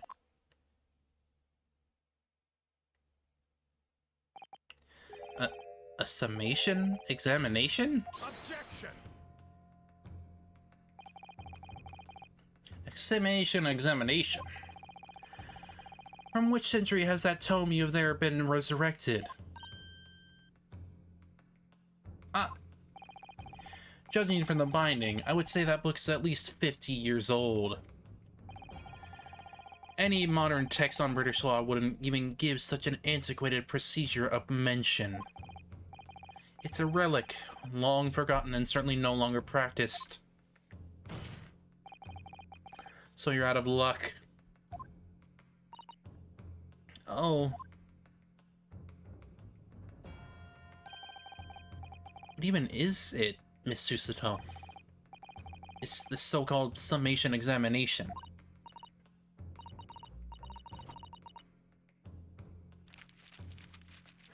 Oh. You can't discuss politics respectfully when he's being fucking bullshit.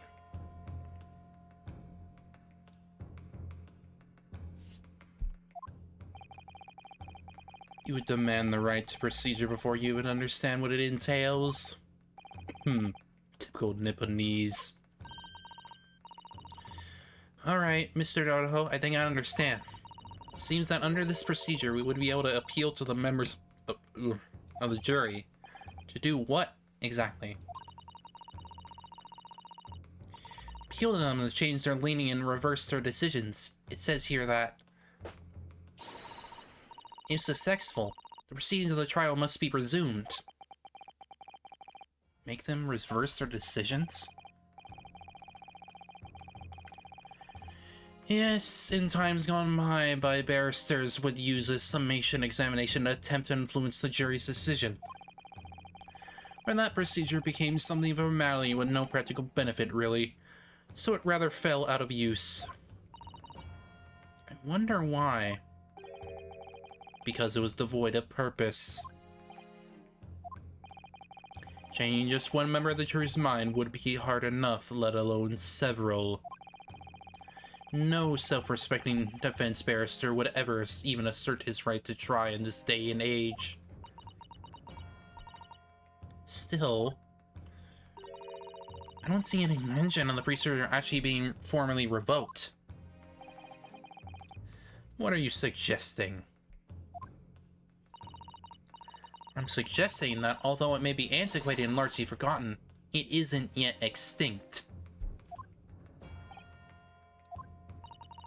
What do you think, Mr. Naruhodo?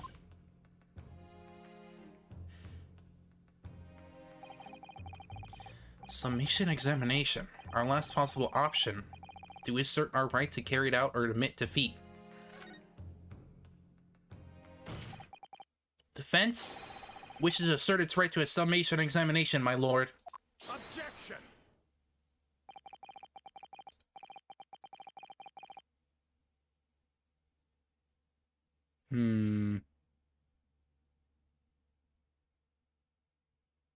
Seems like my stuff is going okay.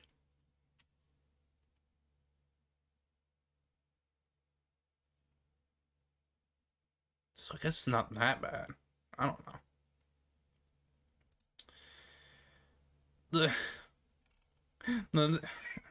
Emily, stop. Emily. Emily. Stop. No. Stop.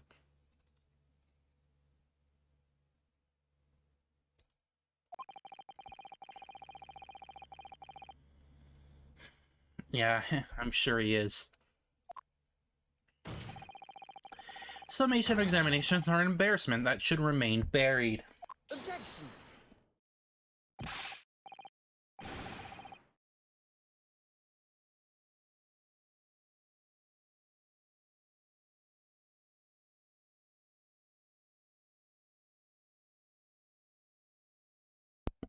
My freaking nose. Ah. Why does my nose always do this when I'm doing Ace Attorney? It's alright. It's alright. I believe it could prove vital in this trial. Defense's petition is perfectly valid.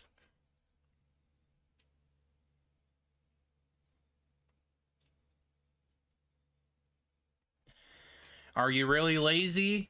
Or is it just you prefer relaxing? Because the thing is, just because someone is not working and laying down and doing what makes them feel better, that doesn't make them lazy. Laziness is a constructed... Laziness in itself is a social construct. Because it's like, oh, you're not working, so you must be lazy.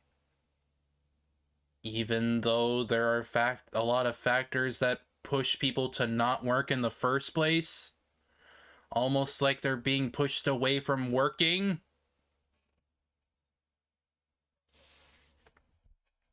Defense's petition is perfectly valid. Court will proceed with a summation examination. This is madness.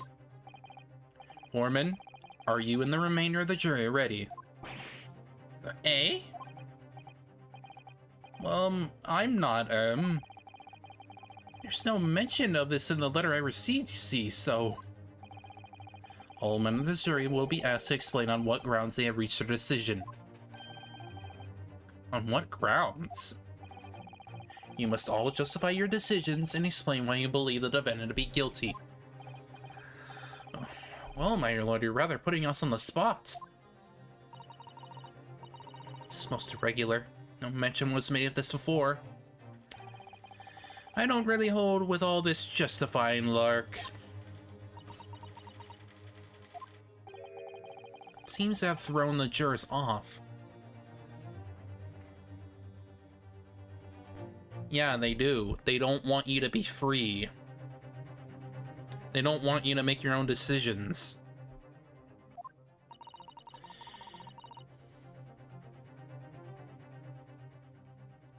Pfft.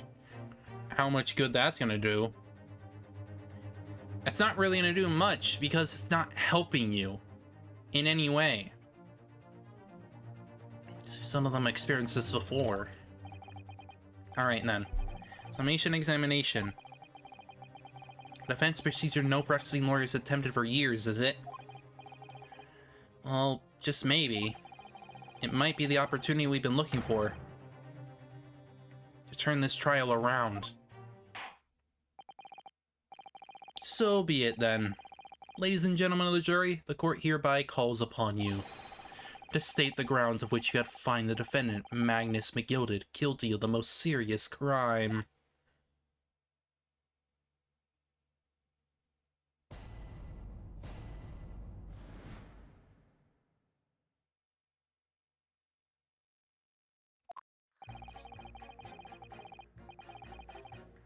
There was no one else inside the carriage at the time, so it has to have been him. I trust the driver. He had an excellent memory, it seems. 4 passengers, which fares totally 20 pence. He stuck the chap next to him just like this. Brazen, I must say. Absolutely brazen. Juror number 3. That counters the argument made... That counters the statement made by the driver.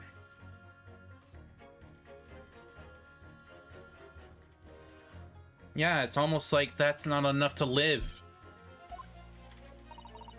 I have simply typed and calculated all the statements made thus far and drawn the logical conclusion. You can trust the guild. Fair fares is our motto. We haven't raised prices above 4 pence for years.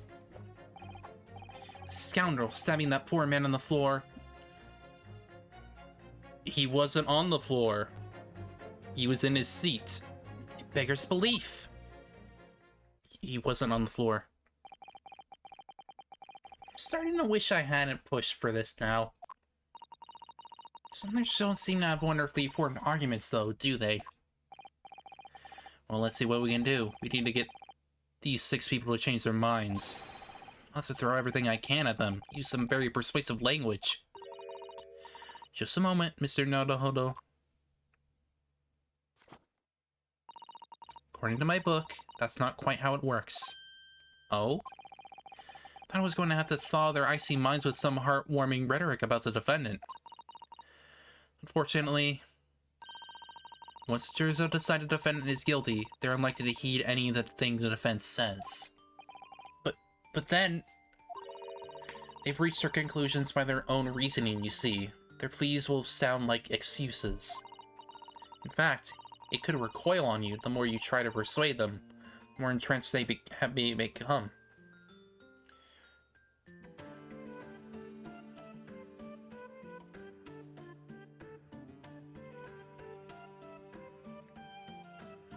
Oh boy.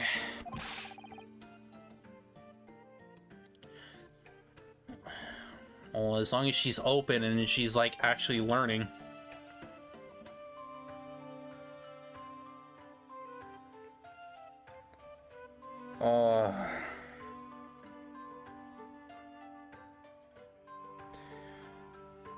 Men and women as a concept are socially constructed.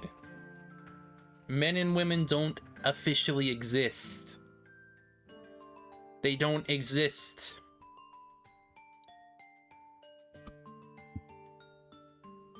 But identity does. You create your own identity. Male and female are also socially constructed concepts. They are made,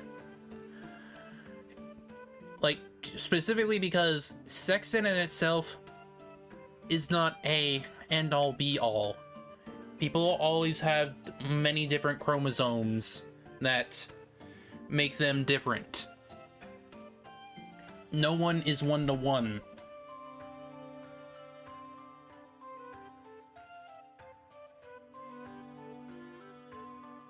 He says that when a lot of the shit he pulls is liberal. Because you want to know something? Centrism is liberal.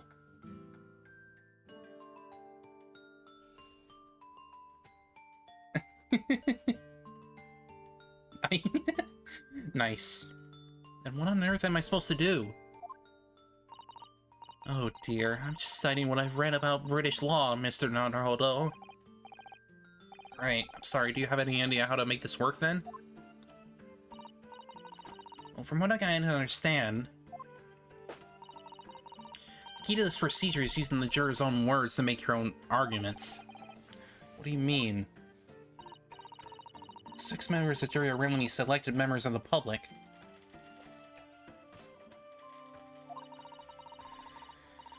They may appear to present in a united front, but the truth is, they're complete strangers who just happen to find themselves here in the courtroom together.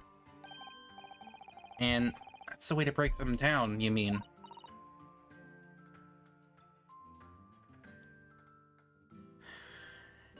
Anything to my left is liberal. You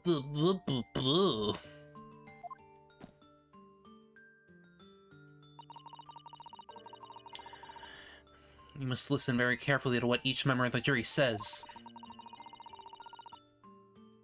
And to see that we can identify any contradictory statements.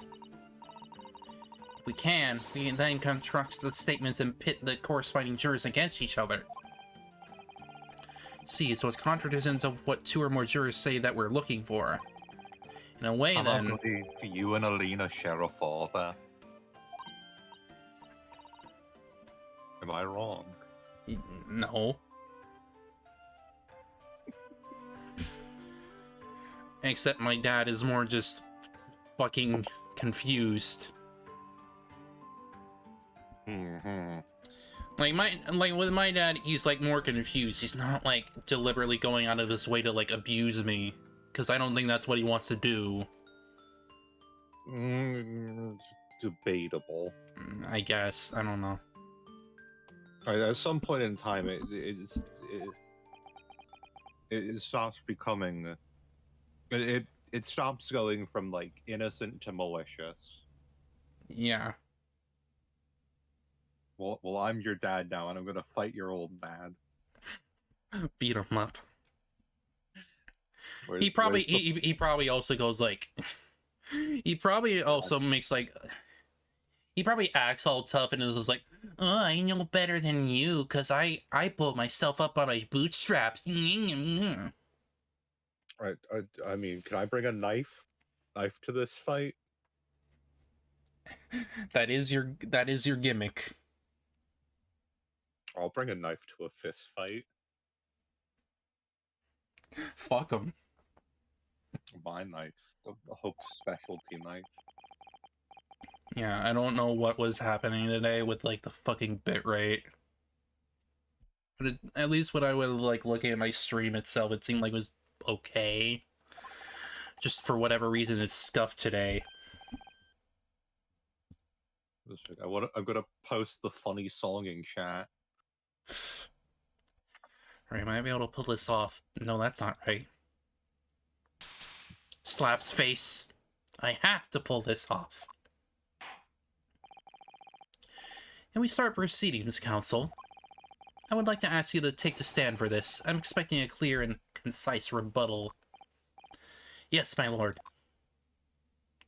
The jury system! Whoa, welcome back, Jerry, from, Layden. Technically, this predates Layden, but not in terms of, like, release date, but in terms of continuity. Yeah. There's no one else inside the character at the time, so it has to have been him. I trust the driver. He has an excellent memory, it seems. 4 passengers with fares totaling 20 pence. He stuck the chap next to him just like this. Brazen, I must say. Absolutely brazen. The thing is, that contrasts with the driver's statement where he said he stabbed him in front of him, not from the side. Why does he have a knife in court? I don't know. Who allowed this? That's dangerous. I have simply typed and collected all the statements made thus far and drawn the logical conclusion. So you're of no use. Okay, lady. Knitting. No, she's not knitting. She's the one typing. Look, I couldn't see for a second. I thought she was knitting. You can't trust the guild. Fair fares is our motto. We haven't raised prices above 4 pence for years. Wait.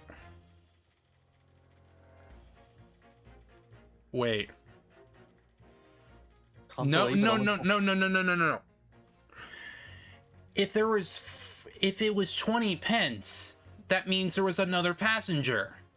Yeah, because 4 times 5. Yeah. Also, I can't believe it only costs 4 cents to get on a thing. Oh, carriage. Objection! These two statements clearly contradict each other. They do? Explain yourself, counsel. Me? Oh dear, what have I said? I swear on Silver Blaze's maiden name, I haven't the first idea what you're talking about. According to the testimony we've heard so far, there were 4 passengers on the omnibus on the night in question. And according to the coachman, Mr. Beppo, he took 20 pence in fares. Which means there was 5. Not 4, like we've been led to believe. I have a feeling it's McStabby up there. Quite right. I have those precise details typed neatly here in front of me. And juror number 5 also told us the following. The fare for the omnibus is always 4 pence. That it is. A fair and convenient single price. Just the way London carriages should be operated. But that doesn't add up at all. In fact, it leaves a glaring discrepancy in the facts. Can't believe you have to do fucking math. Why, man, why? 4 passengers paying 4 pence each. If you do the multiplication... Ah! It would be 16 pence. Exactly. As I said, it doesn't add up. The figures are different. By 4 pence, in fact, or precisely one person's fare. One person's fare? Yes, in other words, the omnibus that night. It's distinctly possible. There's another passenger we've heard nothing about. Dun dun dun. And the passenger possibly being our killer. This can't be right. The coachmen of the guild are good, honest men, one and all. Trustworthiness is our watchword. The figures your coachman claims most certainly do not add up. Your watchword, good sir, is a fallacy. I beg your pardon.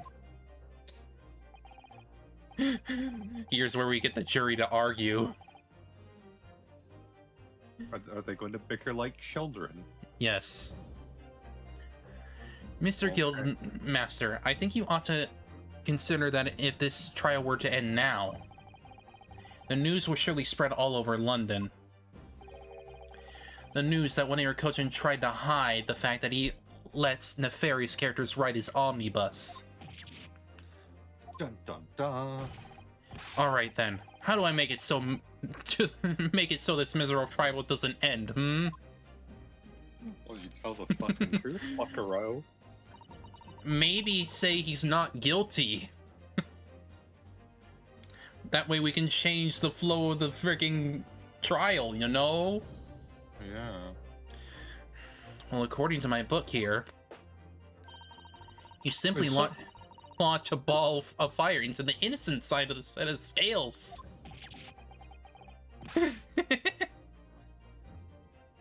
It's so convenient that at least one of them can read in English.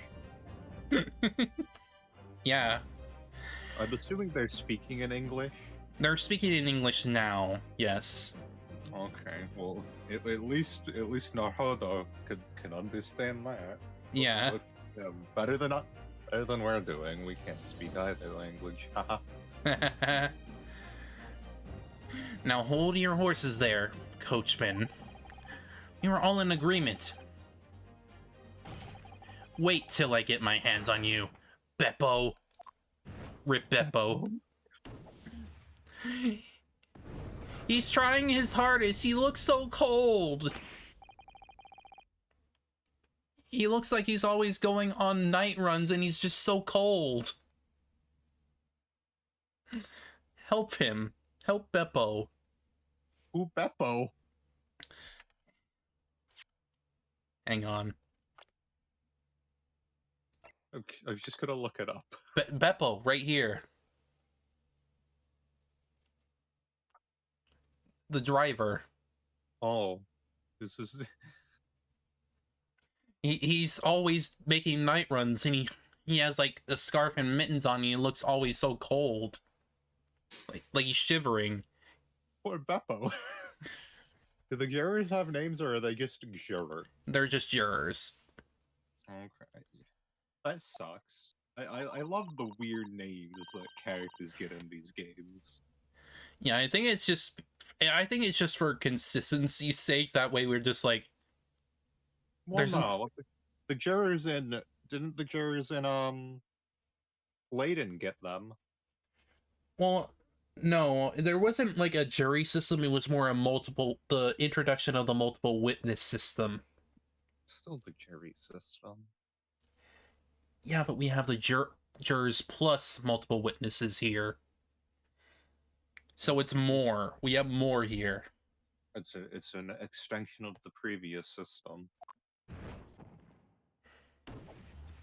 Not guilty. For the love of Mike, not you as well. A penny can be the difference between a smile and a tear, after all. I certainly can't put my trust in someone who doesn't follow my exacting standards on financial matters. Oh, really? Okay, maid. I, for one, think it's only proper that we hear from the witnesses again. Oh, well done, Mr. Naruhodo. You did it. We can manage to change 2 more jurors' minds. We can force the trial to continue. 2 more, actually. There's someplace else that's bothering me about a couple of their assertions. I think we're talking about the dude with a knife and the grandma.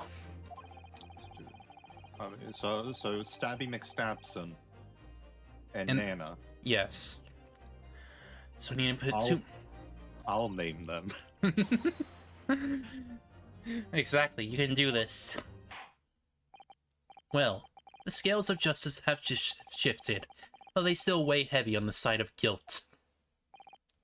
Counsel, you have the floor again. Continue with our summation examination.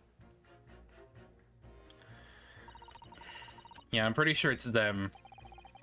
He stuck the chap next to him just like this. Brazen, I must say. Absolutely brazen. He's asserting that he stabbed him from the side. But she is asserting that he's stabbing him from the front on the floor. Which, clearly didn't happen because he's in the chair. In the seat. So Stabby McStabson's right. Well, no. I'd say it's more that she's correct in a sense. She's correct in the... They're both right and wrong. Yeah.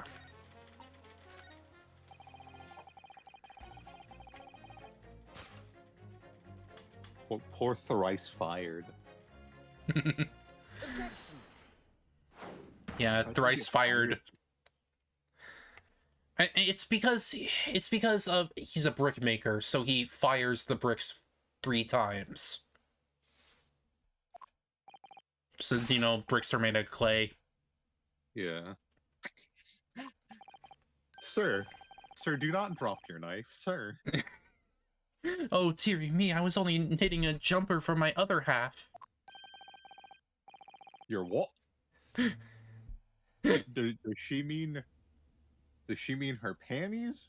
Does she mean her butt or her husband? I don't know. What is all this claptrap? What does contradictory even mean, I ask you? What? How'd you even get in? Why are you here? Sir. We've heard from more than one witness. that they allegedly saw the actual moment when the defendant stabbed the victim. Now, out of curiosity, juror number 3. What? Can't you see that I'm busy here? You're not busy. Shut up, knife boy. How would you say the defendant stabbed the victim? What sort of motion was it? Huh. Want to test me, do you? It was like this. Stuck the fellow next to him without even getting up. Just like the prim banker said.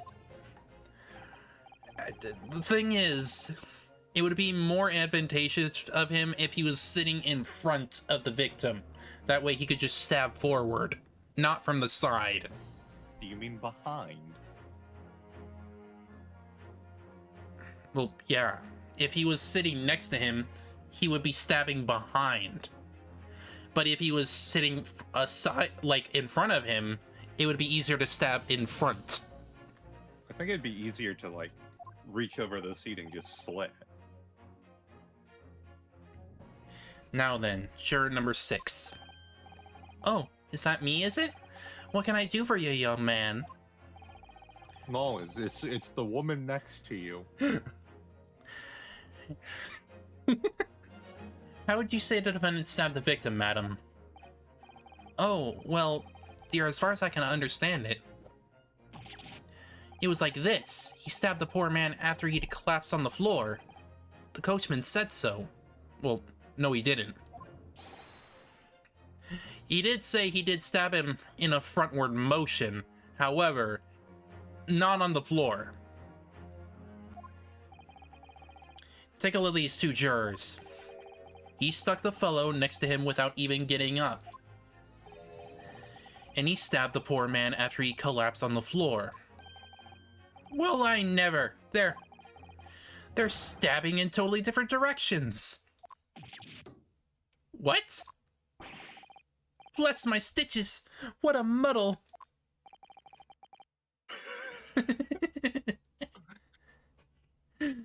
What this tells us is that there's a strong possibility one of the witnesses isn't telling the truth. Oh. But why? Why the dickens would they lie? One's mistaken and the other one's just a dick. Yeah. And a moron. I don't know that yet. What I do know is that if the trial ends at this point, we may never find out. We may never know the real truth. Ladies and gentlemen of the jury, can you really let that happen in all good conscience? Lies, you say? Oh, dearie me. I can't abide people telling lies.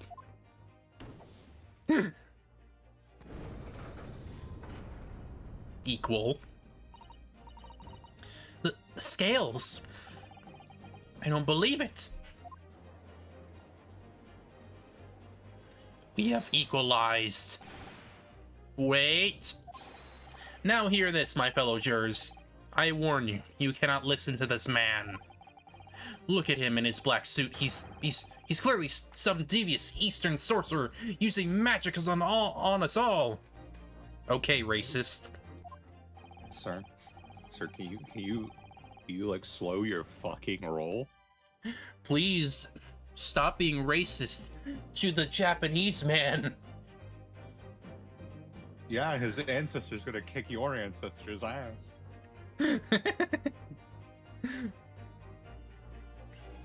His descendant is gonna kick your ass. If I could use magic, do you really think I'd be putting myself through all this? Yes. Phoenix can use magic and he still does trials. True. He can't really... I mean, his magic's so impractical, though. His magic is very specific. Like, what the I guess you could use it for therapy, couldn't you? Yeah. That'd Like, be it. find out secrets and, like, let them, like, bring it out. That way he can help them. I guess Phoenix that's also Wright. Phoenix Wright, the therapist. I mean, that's also...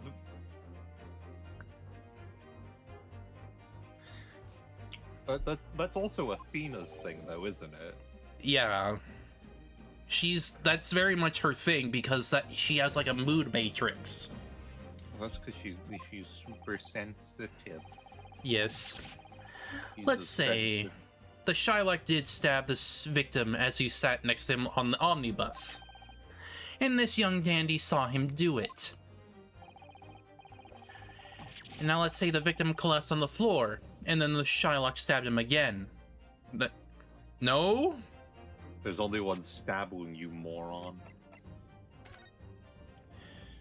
Stabbed once in the abdomen with a knife whilst journeying in an omnibus. Died due to the internal hemorrhaging resulting from the trauma. Once. Once. And this old lady saw him do it. No, she didn't. The jurors are not witnesses. Well, even they think they're witnesses. Also, happy 7 months of subbing to me. Woo. Like, The court record says so, juror number 1. look, the only witnesses are these dudes. Beppo, Bruce Fairplay, and Lady D First. Lady the First. Yes, Lady the First. I bet. Is Lady the First okay? What? Oh, no, just something looks off about him. He's a very shy dude. He's a hatter.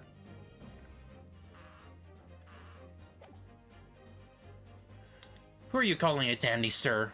Why I should take this knife to you? Oh no. We don't need a... We don't need another murder in the court. We've already had one in a later case. Yeah, I'm talking chronologically here. yeah. Who are you calling old? Why I should take this needle to you? Oh no! Rest in peace, Cure One. We hardly knew ye. They're ready to kill each other now. But could the foreman of the jury be right? No! You okay? You okay there, Ryunosuke? It's out of the question. God, his armbands. Unfortunately, Mr. Foreman.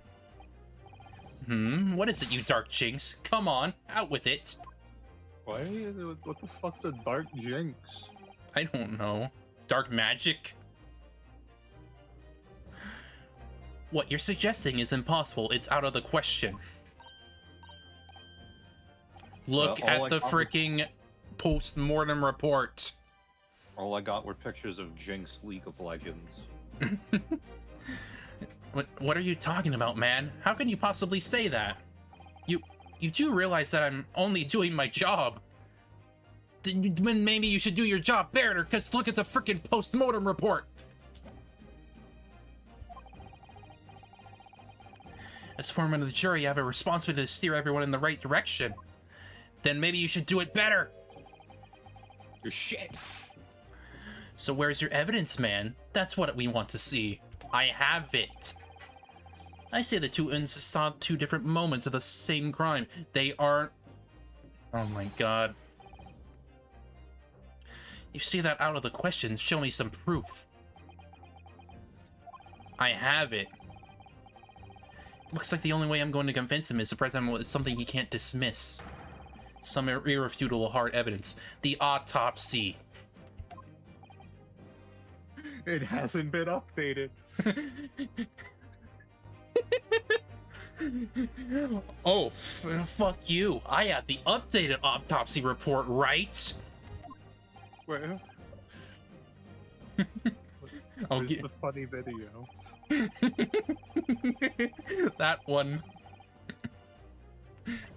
Fuck you. I have you don't have the updated autopsy report. Take that! There you go. Hang on.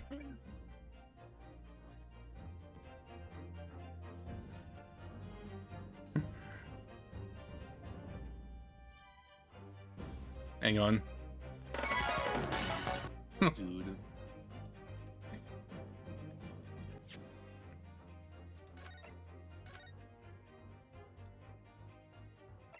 Let me... hang on. Are you gonna show chat? Yes.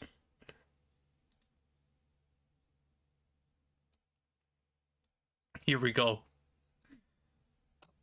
This is what actually happens. Actually, objection, dumbass. Haven't you heard? You absolute failure. Did Gumfuck not tell you? Celery cutting noises. Your garbage excuse of hypothesis. I'll shut my entire... Updated autopsy report. I love that. Fuck you, right? I have updated autopsy report. I think somebody dubbed that at some point in time. Yeah, probably did. Alright. Obsidian's aggressively average adventure. They aren't wrong. They aren't. Like, outside of the 2 DLCs, it's pretty nothing, honestly. Alright, this is the victim's autopsy report. According to what's written here, Mr. Mason was stabbed in the abdomen.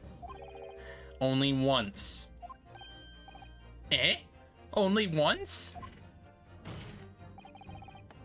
It's quite simple. The victim was stabbed precisely one time. Which means... I can't believe a right gotta do the fucking autopsy report dance on a juror.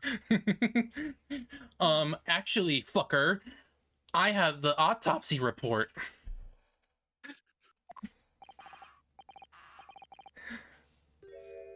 Also, I mean, like, the first witness couldn't have seen it at all. Yeah. It's like, it's the wrong location. Yeah. Alright, I concede defeat.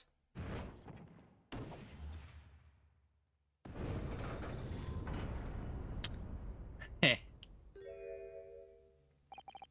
Wait, that means forgers are now leaning to not guilty. We've done it, Mr. Naruhodo. We've won. No, well, so far. We've won this part of the case. Yeah. What are you playing at, you dandy fool? Shut your trap, sir. No one deceives me. But we had consensus. I said shut your trap. I know a liar when I see one. And if the chap... Shut your good sir. And if the chap ever dares to cross the threshold of my shop, I'll take this razor-sharp blade and shave every last hair off his head. Oh, that's what it is. He's a barber. Who the fuck would go to him for a haircut? Please tell me he's a barber. Stop licking it. Ah. Well, a quite remarkable turn of events. The defendant's summation examination has flipped the balance of the scales of justice. What do you think Van Zeke's thinking right now? Like, God, what the fuck have I gotten myself into? Oh no, the Nipponese! Accordingly, there's no longer a large enough majority among the jury for me to adjudicate, and the trial must continue. Woo. Did you know that this case has the shortest investigation portion out of any Ace Attorney case ever? Yes. And I call upon all of you to continue to pursue the truth. It's so weird that case 3 is just another trial, really. Yeah. So, Lord Van Zeeks, continue to substantiate the case for the prosecution, if you please. Oh, there it goes with the wine again. Why is he allowed to have wine in court? I don't know. He's a weirdo. Like, coffee at least makes sense, right? Yeah. But that's an imbibement. He just fucking crushed that glass. Is he okay? Like medically, should we get a doctor? You'd think those glass shards would go right into his hand. Maybe his gloves. Having savored the rich aroma of the carmine contents of this hollowed chalice, Calm down there. Fucking. it may seem crass to crush it to dust. Pray forgive the discourtesy. Lord Van Zeeks. The fucking courtroom, Socrates. It's cold in here. Is it just me? It's just. This is the so-called Grim Reaper bringing the cold in. He's ice, baby. As your antiquated tome no doubt says, the prosecution may not speak during summation examination. So I honored a deathly silence and listened to the charade. It seems I overestimated the intelligence of the jury. Oh boy! IQ believer!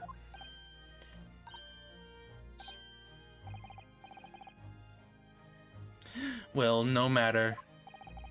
There's nothing so hard to prove as self-evident truth, it would seem. No, and why else would we grace the courtroom with our presence after all? So, let us proceed to the next round of battle. Oh, he took off the cloak. He's going serious now. Oh my god. So, like, is he meant to be, like, an allusion to vampires? I think so. Or is he meant to be an allusion to, like... I think he's anyone's ancestor? I'm not sure. Like, you think I it'd can be see him being Edgeworth, but, like, no? Because Edgeworth is, like, also Japanese, like, right, isn't he? Like, at the very least, like, Edgeworth is, like... Edgeworth has, like, similar, like, levels of class and whatnot, but he's, like, still... Yeah, but he got that from the Von Karmas. Yeah, that wasn't initial. I'm going to say Van Zeek's ancestor is the Von Karmas. Probably. His name's fucking Barock. Yeah.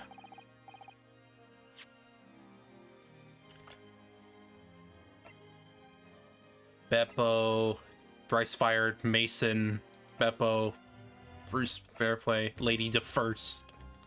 And also we have totally not Daemon Gant here, Male Strongheart. Didn't I say that? No, I said that about a very different character. Yeah, but like this guy's the Lord Chief Justice, and that's pretty much the equivalent to Police Chief.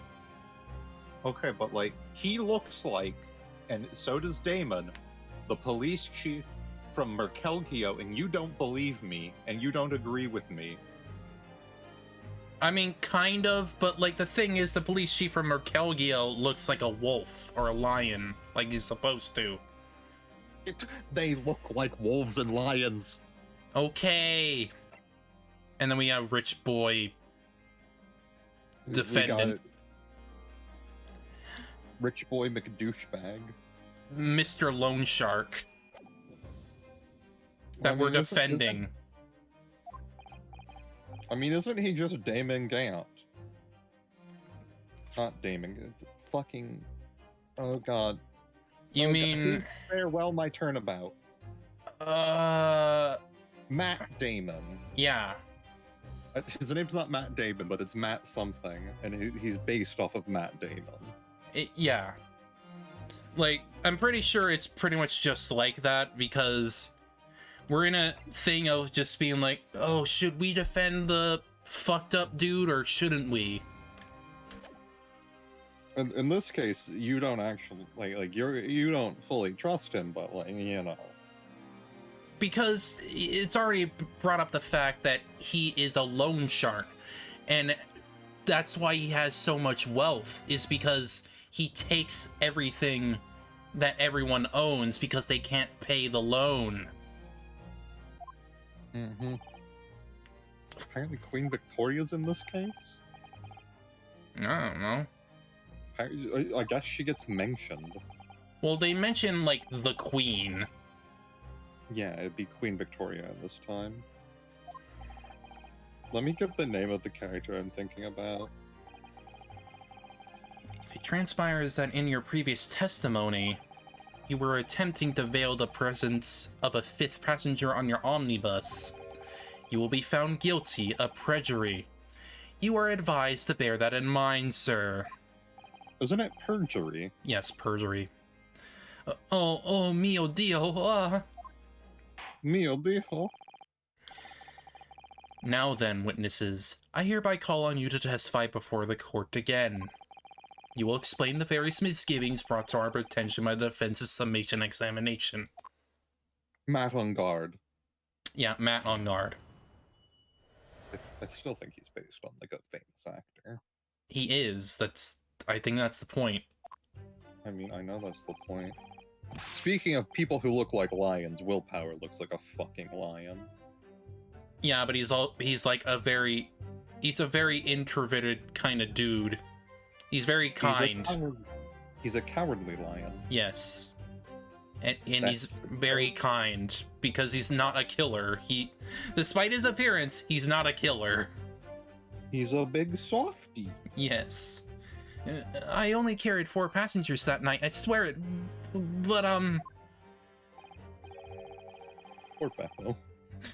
Poor cold boy. Poor Beepus. Well, I, for one, was told that I had to pay 5 pence for the bus. You filled us on the fare, he did, and then I saw that blood-curdling sight as well. It's all too much. I tell you, I saw the McGilded stabbing that man. Everything I said before stands.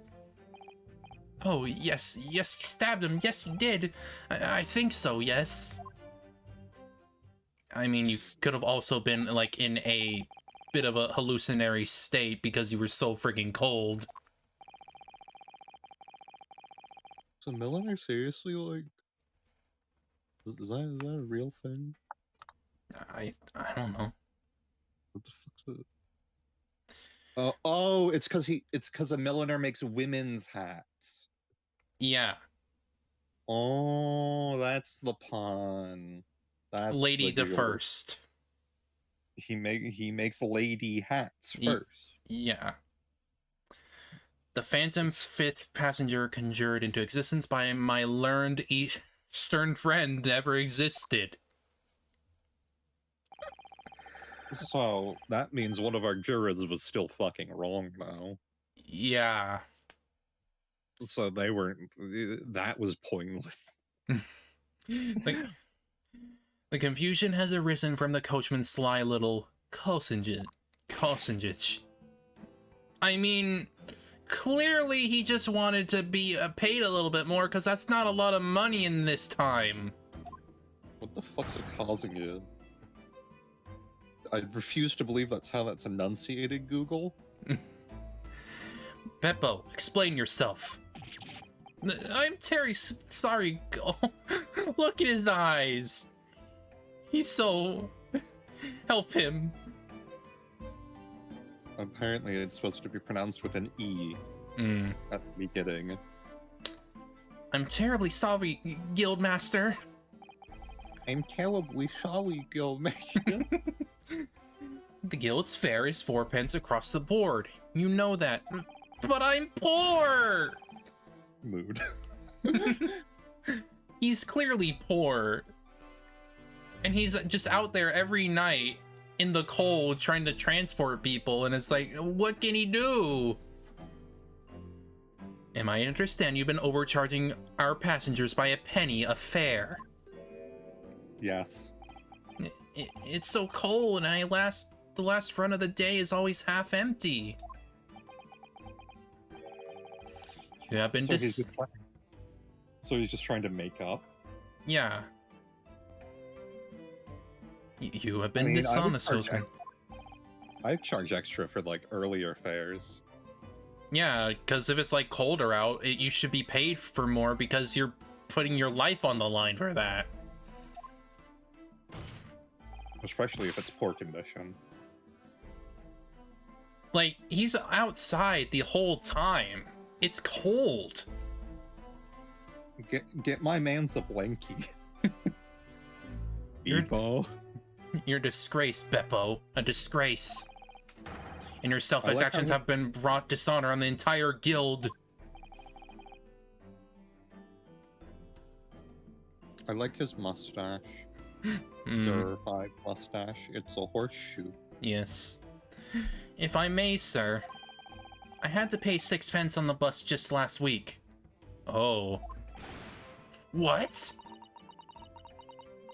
4 passengers at 5 pence each is, yes, 20 pence. I've done the arithmetic 10 times already, but I just can't make the result come out differently. Matt, why math no work? No, that figures. Why isn't Susato presenting the case? She seems like she'd be better at it than us. Yeah. Or, well, I know the answer to my own question. It's so we have, like, actual agency of, like, finding out what the freaking what everything means. It's also because lore-wise, she's a woman, and this is like the 18 fucking hundreds, and everyone's sexist and racist. Yeah. Well, it's still sexist and racist, just still, slightly less, debatably so. Yeah, because literally here, the point here is that they're trying to point out, like, the faults of these systems back then. Yeah. I see you intend to continue the parlor games. What?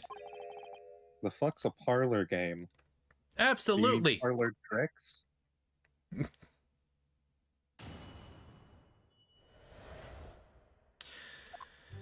Okay, let's see. I only carried 4 passengers that night. I swear it. But what? But what?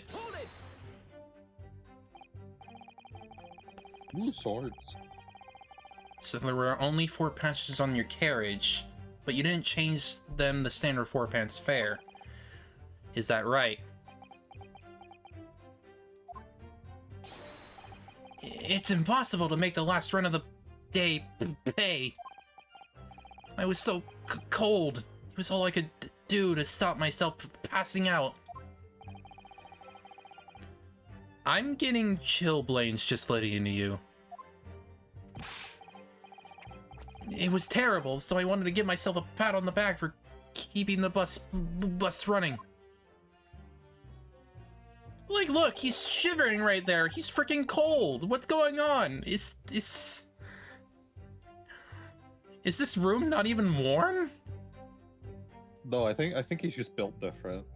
Probably. He quite genuinely just has a freezing cold aura. Yeah. Doesn't a dedicated coach would deserve an extra penny per passenger?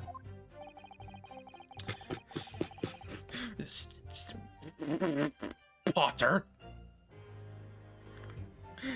You're digging a deeper hole for yourself here. Only had there been a fifth passenger on the omnibus that night,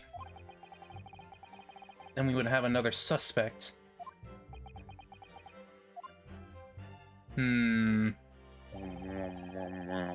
Well, I, for one, was told I had to pay 5 pence for the bus. Does that mean everyone on board that night paid 5 pence instead of 4? Well, I paid 5 pence too, sir. And I just told you that I did.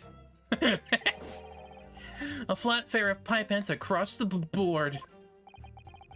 It's not something to be proud of.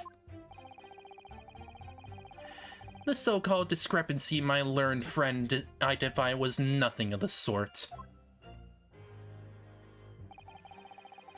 Much like the phantom killer you so desperately needed, it's gone, dead, and buried.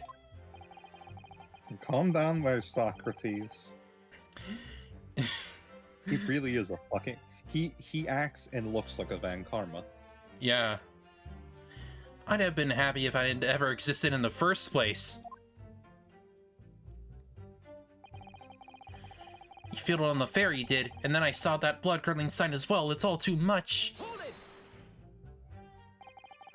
The blood-curdling sight. You mean the murder, I presume? Yes, sir. A loathsome sight. No one should ever have to witness the horror in the eyes of a man the moment his life is taken. Well, not exactly, sir. What specifically? I mean, I didn't actually see the exact moment the jet was stabbed. Wait. You said you did before. Wait. Liar? Good gracious, really? We have another witness who did, however. The banker has already testified to it. But Mr. First didn't actually see the point at which the victim was killed. That may turn out to be very significant. So Fair plays a banker. Yes. He looks like a banker too. I heard the banker next to me take a sharp intake of breath, you see. That's when I looked through the glass. And that's when I saw the horrible blade poking out of his belly, all covered in blood. Every time I see a knife now, I can't help screaming. Oh no, there was a sudden lamp spook. Yeah, my Discord literally just went like reset. Wild. Every time I see a knife now, I can't help screaming, even when I'm eating. Are you okay there, buddy? Do you want to talk about it? You probably should talk about that.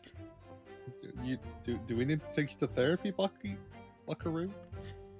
I tell you, I saw a gilded stabbing that man. Everything I said before stands.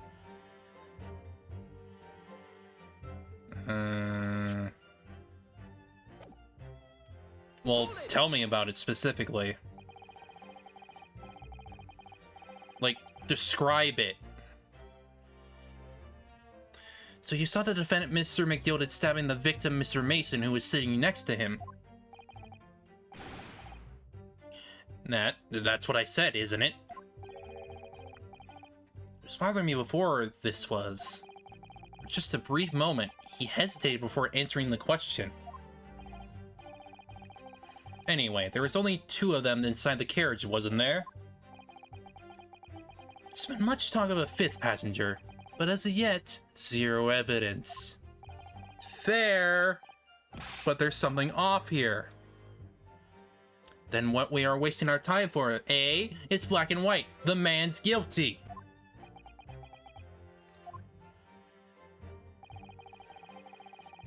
Something about Mr. Flarebray's testimony just jars with me. I wish I could work out what it was. Oh, yes, he stabbed him. Yes, he did. I think so, yes. You think so.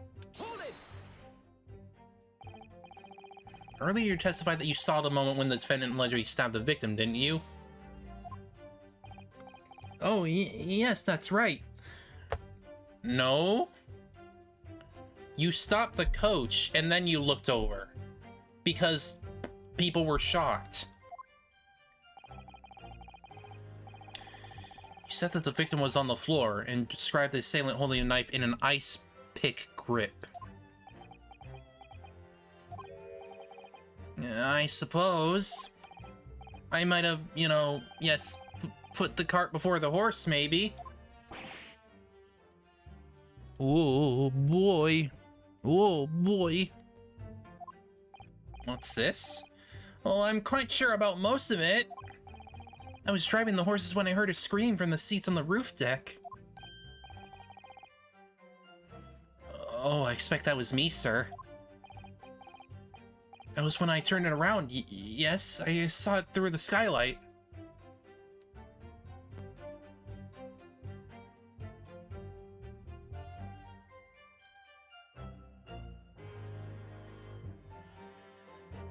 Boop-a-doo.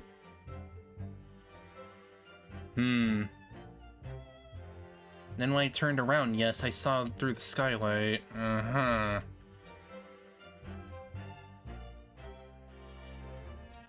The gentleman was on the floor and the knife was sticking up. Oh my god. My dude. That's right. The fellow holding the handle was the famous man, yes. So in short, you didn't see the moment when the victim was actually stabbed at all. I really thought I did, but when I go over it again in my head, no, I suppose I didn't actually see the precise moment of the stabbing, did I? Oh. Oh. Excuse me. Excuse me.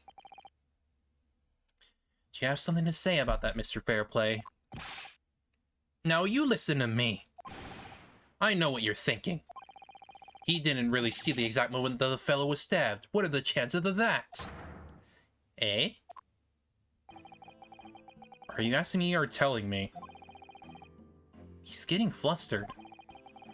I might be able to extract some new information from him if I answer him cleverly. Could he have just happened to see the exact moment the crime was committed?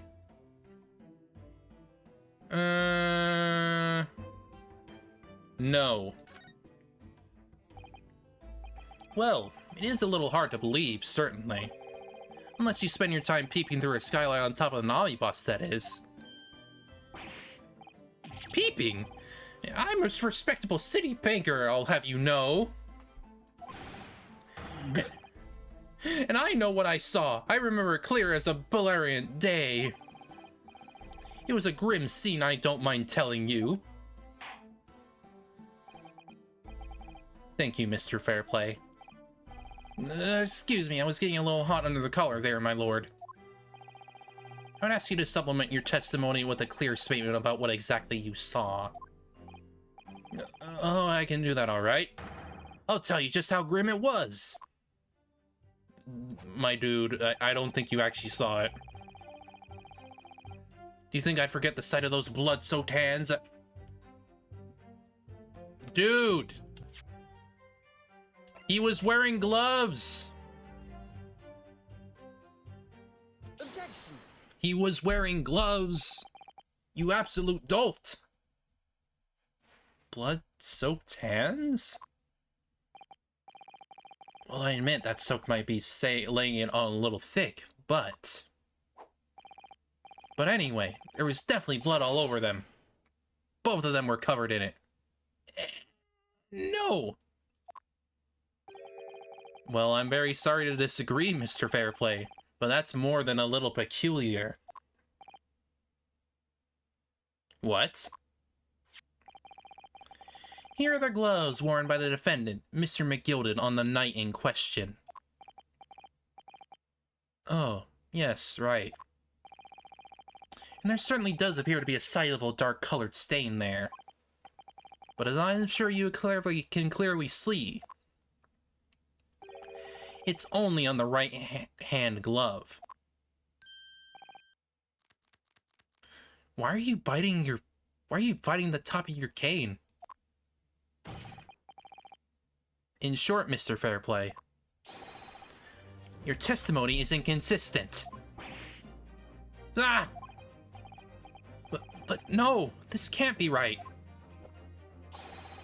So, do you not chew on the top of your cane when you're stressed out? I don't have a cane. Can't believe you don't stress chew on things. So you're the liar here, then. That's right. You were quite clear about it. You said, "Huh, it was both hands." Gah. I guess the jury is decided to provide their peanut gallery commentary here. Yeah. That thing's gonna freaking break.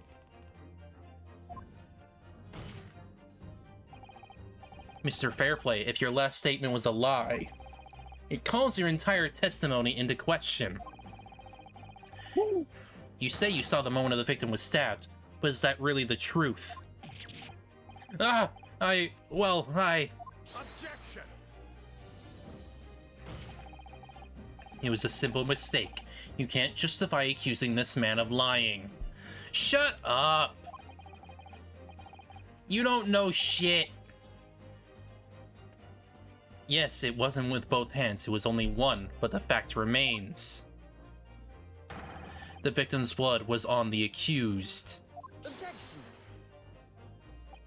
No, Mr. Fairblade categorically stated that he saw blood all over both hands. Which means there's a strong possibility that this witness was deliberately trying to mislead the court. Ah! Why, I'm a city banker, for pity's sake. My word should be the gold standard. Then, freaking don't lie? Lies in chat. Lies in chat. I'm a gentleman, not some gutter snipe. Upstanding members of society don't prevaricate, prevaricate, I guess. I don't know. He's claiming to have no reason to lie. Right. Yeah. But what is that really the case?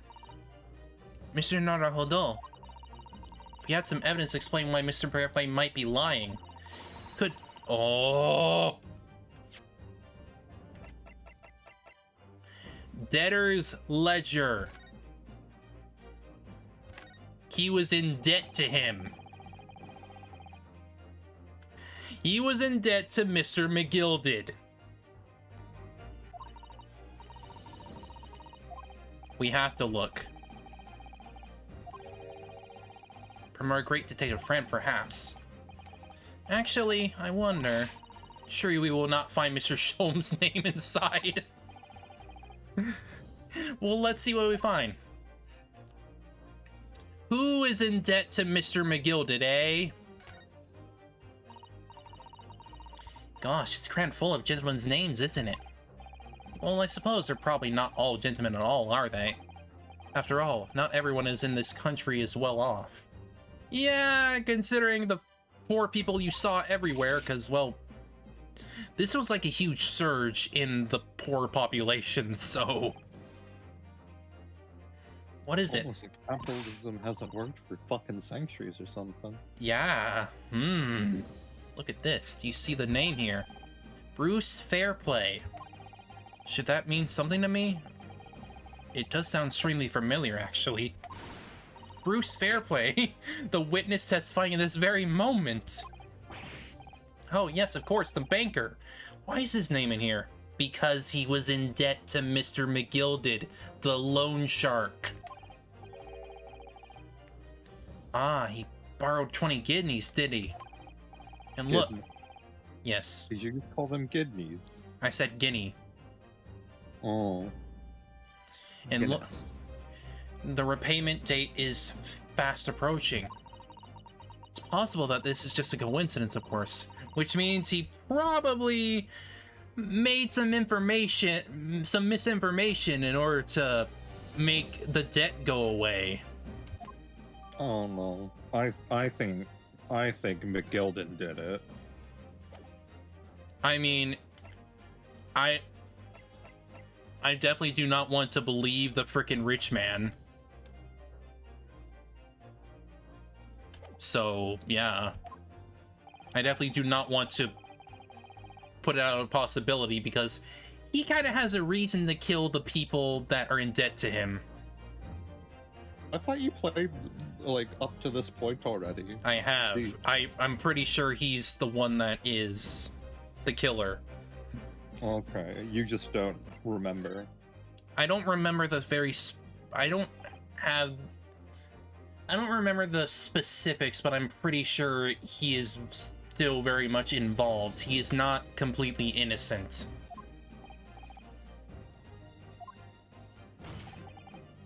Defense is ready to present evidence. By Jove, are you sure? Yes, evidence that will clearly demonstrate why Mr. Fairplay had a reason to lie in his testimony. Because he was in debt. Very well. I hereby call on the defense to present its evidence. evidence that demonstrates a motive for the witness's alleged deception of the court. The ledger. I can't believe they let him back fucking in as a juror in a later trial. This is a list of the debtors who owe money to Mr. McGilded. Yes, a list of innocent victims, crippled by the accused extortion. Okay, you're at least right in that regard. However, he also had a reason to lie. Yes, a list. The point is, among the names of these debtors is your name, Mr. Bruce Fairplay. Dun, dun, dun. What? Mr. Fairplay, are you currently indebted financially to the accused? No, well, it's barely worth being called a debt. 20 guineas is nothing to snuff at, I'm pretty sure. According to this ledger, you owe 20 guineas. Not an inconsiderable sum of money, wouldn't you say? Well, what of it? Let's suppose Mr. McGilded were to be found guilty of the murder.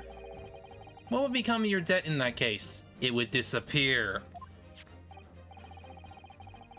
These documents state that the loan agreement is forged between two individual parties. Therefore, were the creditor, the defendant here, to be sentenced to a capital punishment, the debt would disappear. All outstanding debts which were owed to him would be annulled. They would cease to exist. Shit, we should get that guilty verdict here regardless. Let's get some people out of that. Yeah, we should. But we can't, as it's Ace Attorney, and we have to get a not guilty verdict, and this isn't the last case of fucking 2. Yeah. Plus, well, he might get his just desserts anyways, so... I mean, I know what happens, Duckling. I've looked it up already. Okay. I'm aware of what happens to him, so... I'm just not saying anything because the entirety of chat, which is currently just me, I think, shouldn't be spoiled. I mean, I'm just going along with it. I'm not worrying about the views, so... Yeah. You're just playing your favorite series. Yes. Were you into Ace Attorney before we met? I was, like, kind of interested. I didn't... Oh, wait, yeah, I was, because my first entry to the series was Dual Destinies, actually. Like, I've heard of the series before, just my first actual entry was Dual Destinies. But I think you were playing it when we started dating. Yeah. Or a little after. I think I was playing it.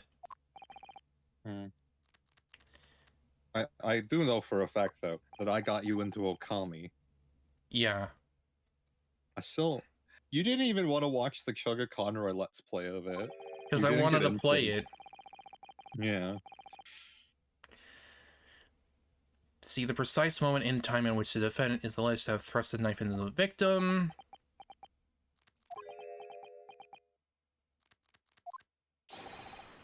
Your silence speaks volumes. You did not tell the truth in your testimony. Alright, let's not make a melodrama out of this.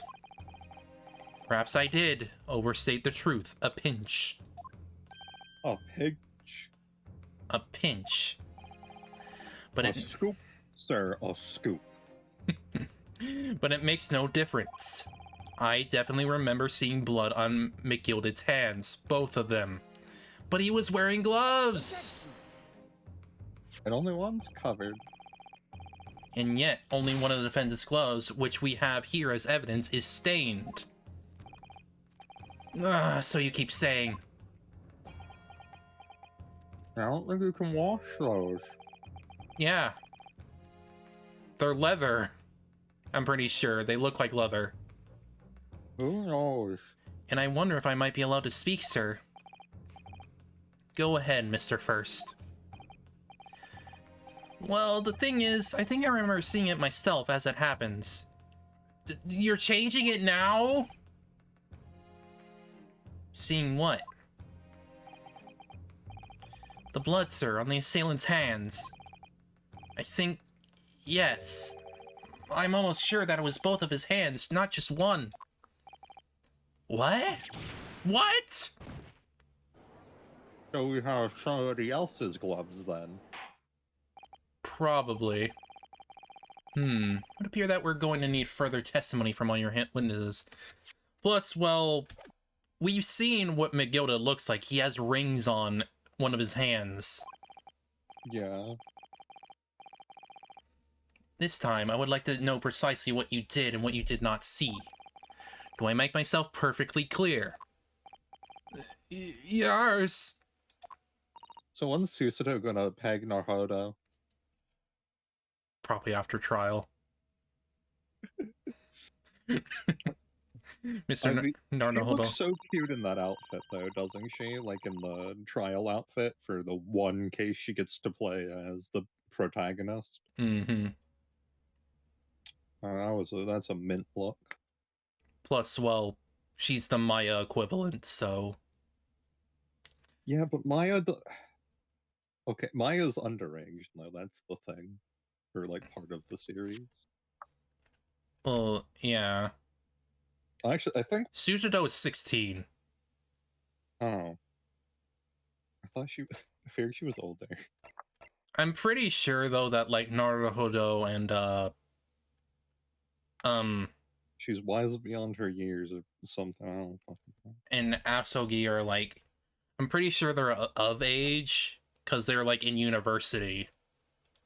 I mean, we also have to consider the fact that this is the fucking 1800s. They are all legal. Yeah. Because the 1800s were a fuck. Yeah. I might finally have a chance to turn things around here. Yeah, could. You could. You could. What the witnesses really saw... There was blood on both hands of the assailant. I sincerely and distinctly remember that. However, I suppose you might say that I didn't see the exact moment the stabbing transpired, if that matters. Debatable. I remember seeing the knife, and I remember seeing both of the attacker's hands with blood on them. I didn't actually see anything myself, no, not until I heard that scream. Anyway, the fact remains, there can't have been anyone else in that carriage or we all would have been seen.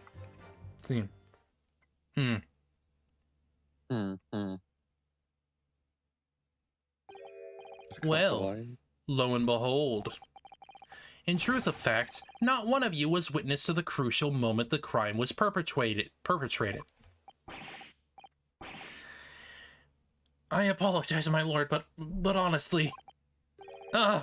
there was no one else inside that carriage, and the man's hands were covered in blood. That incriminating evidence is tantamount to saying we saw the man do it. That's really not what testimony is about. Let's examine the interior of the omnibus once more. Okay. Okay. The fresh victim's blood is clearly visible on the seat, corroborating the witness's accounts. In other words, there is no substantial nor significant change in the facts of the case. Very well. Your cross-examination, please, counsel? Yes, my lord. Alright. Well... let's take a look at the omnibus again, then. Like, is there anything else in here? Yeah, I think this is where things have actually changed. Because if I remember correctly, the scene changes. Maybe. Not seeing anything in here. Equipment.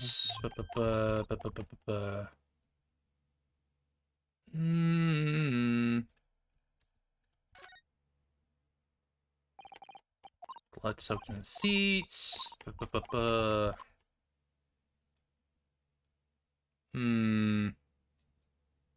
Yeah, I'm not seeing anything different so far. Well, I'm gonna let you solve your who texted me. Oh, I have meds ready. Well, I'm gonna let you solve your case because I have to pee and I'm hungies. Okies.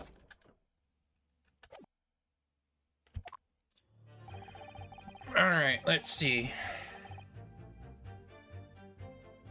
There was blood on both hands of the assailant. I sincerely and distinctly remember that. Hold it!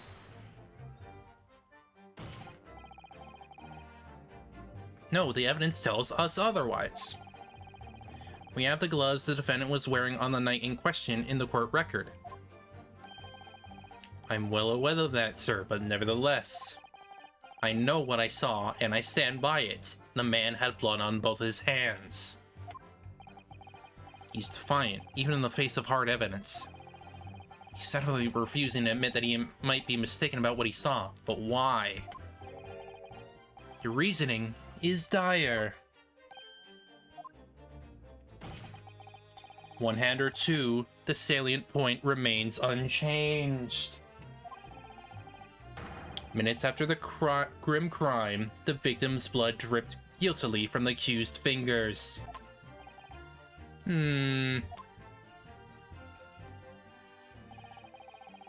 However, I suppose you might say that I didn't see the exact moment the stabbing transpired, if that matters.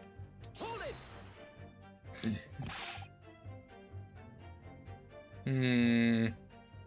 Don't try to downplay this.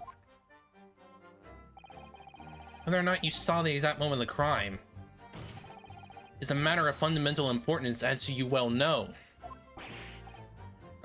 But crying out loud, we all know that no one else could have possibly have done it. I was just trying to save us all some time. You have a loan of 20 guineas outstanding with the defendant, do you not? And you hope to release yourself from that financial burden by ensuring the defendant was found guilty.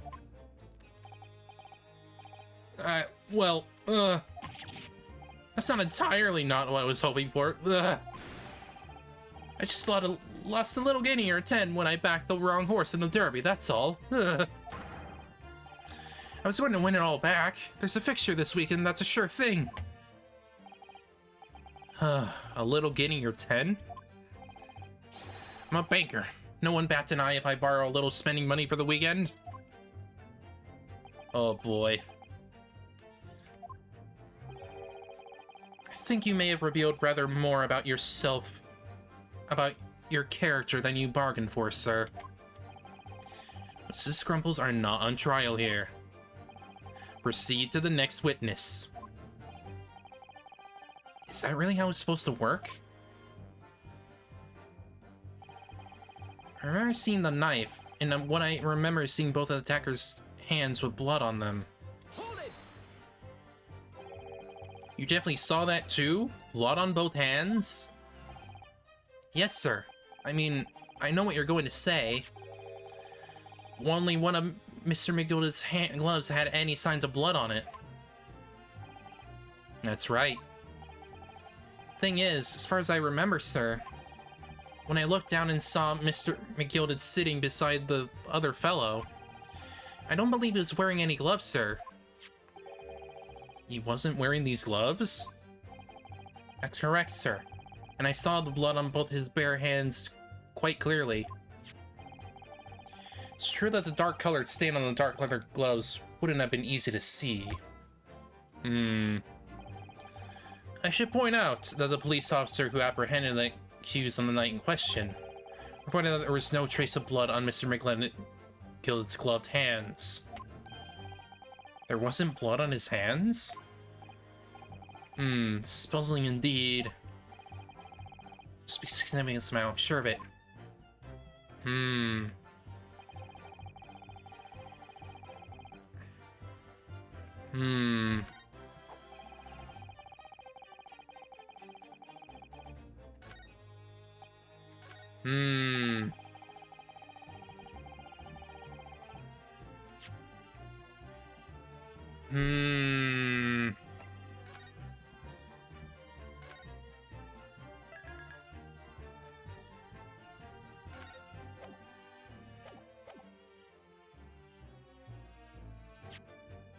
Let me see.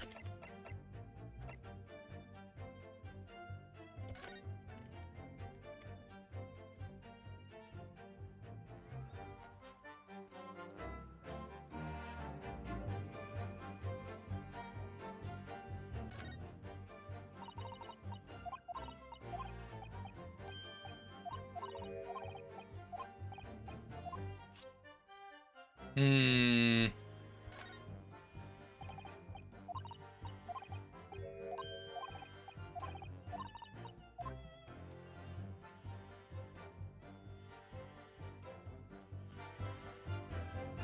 Hmm.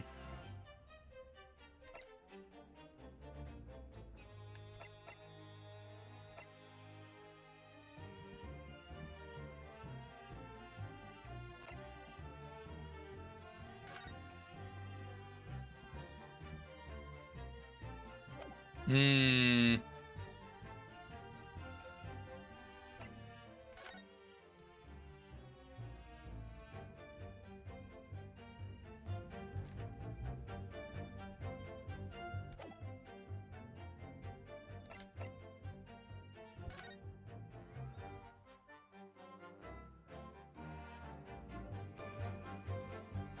Am I missing something?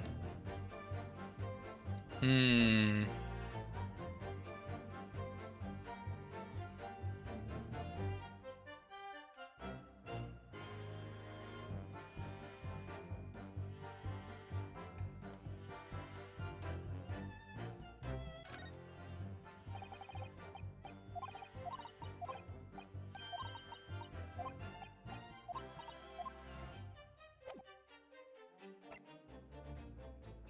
Hmm.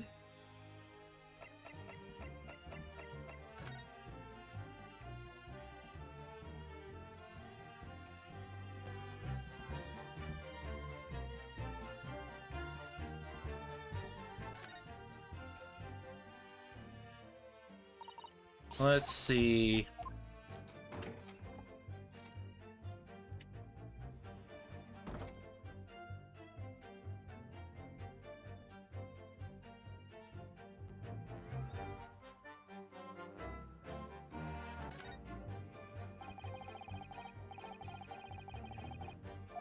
Yeah.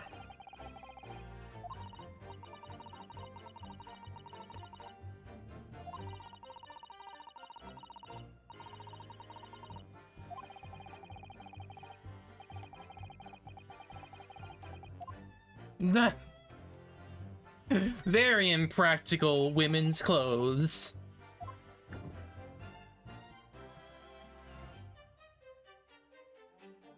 Hmm.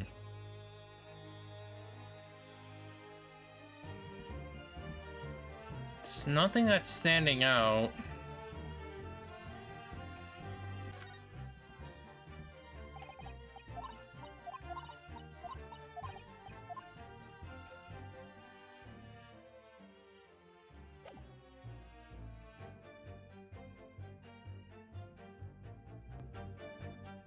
Hmm.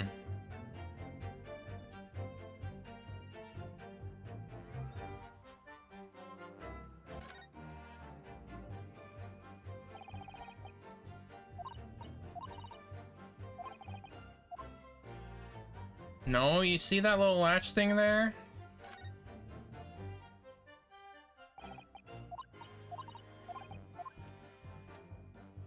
Hmm.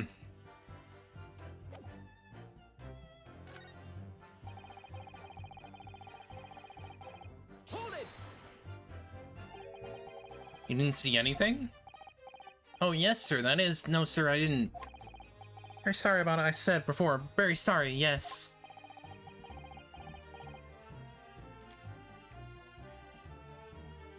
Hmm... Something is off.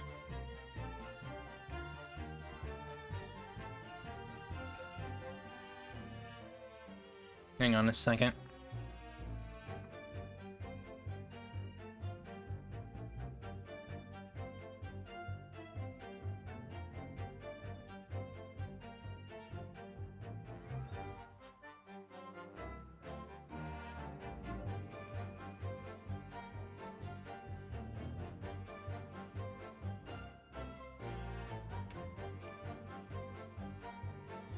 Alright. When do you agree, sir? I know what you're insinuating, but I certainly wasn't making up stories. Still, to say you saw nothing isn't right either, is it? No, sir, I saw nothing at all. Mr. Beppo, you were driving your horses. At the very least, you must have enjoyed a good view of London streets, no?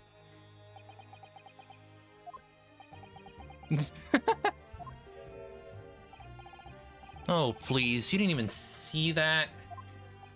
It was so cold that night, you see. It was all I could do to keep up from passing out, sir. I was fairly frozen solid, sorry to say, sir. It seemed prudent to avoid travel on the last omnibus service of London cold winter nights. Beppo? Ah!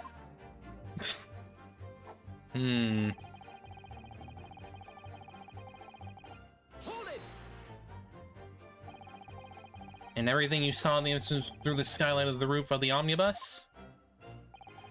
That's right. It was fiercely cold that night, but the glass was frosted over. Wasn't frosted over. Oh yes, I remember I was shivering. It was so bitter.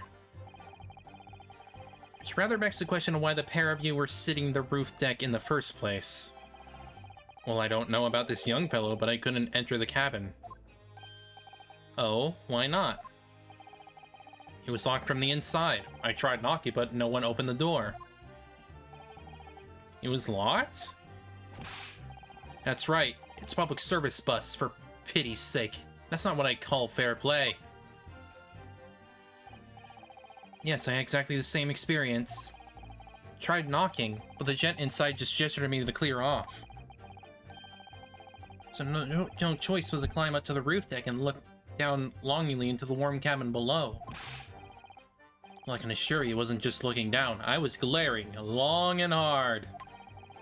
That's precisely why I can tell you why, with absolute confidence, if there was anyone else in the cabin, I would have noticed. Unequivocal, I would say. Not sure about these two witnesses. Could they really have been seeing everything inside the cabin through the skylight?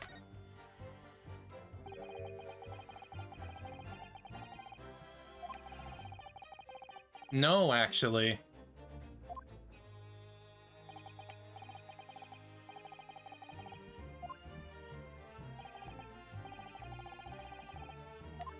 That doesn't make sense, actually. Oh.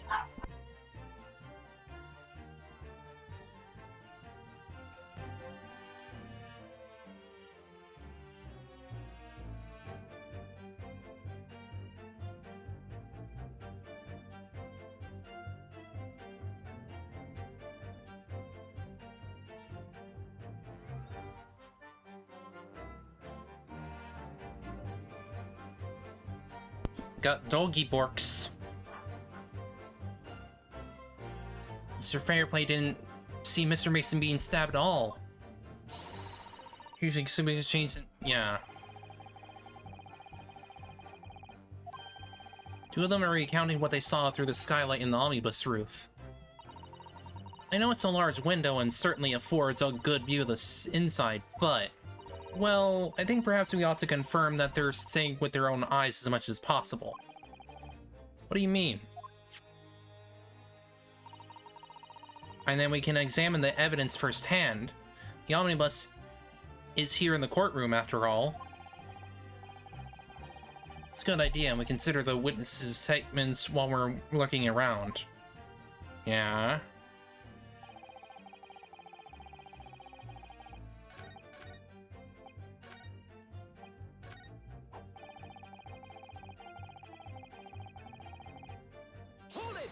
Let's press here again.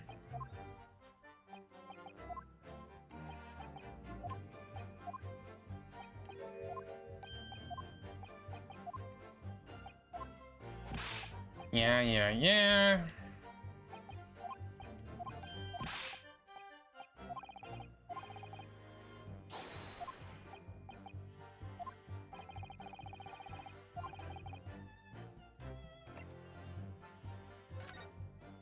They can only see one side, actually. Allow me to confirm one thing, Mr. Fairplay.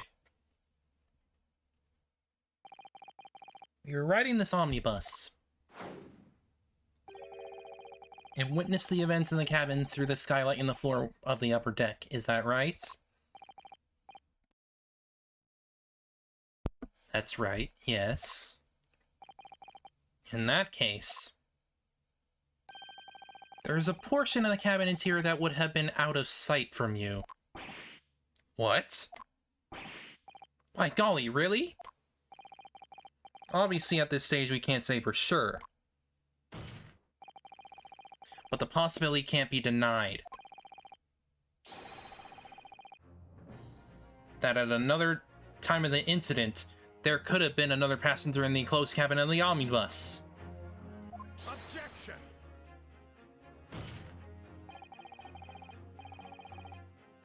Enough hypocritical, hypothetical meandering, my Nipponese friend. The prosecution demands that you substantiate your claims. After all, the scene of the crime is here, in the flesh. Very well. I will uphold the prosecution's demand. You will identify the area of this cross-sectional plan of the omnibus. Where exactly in the omnibus are you suggesting that this potential extra passenger could have been situated? Obviously right here. Take that! Both rows of seats on the roof face in the direction of travel, whereas the seats in the enclosed cabin face each other, which means the visible part of the cabin which passengers on the roof can see through the skylight is as I've drawn here.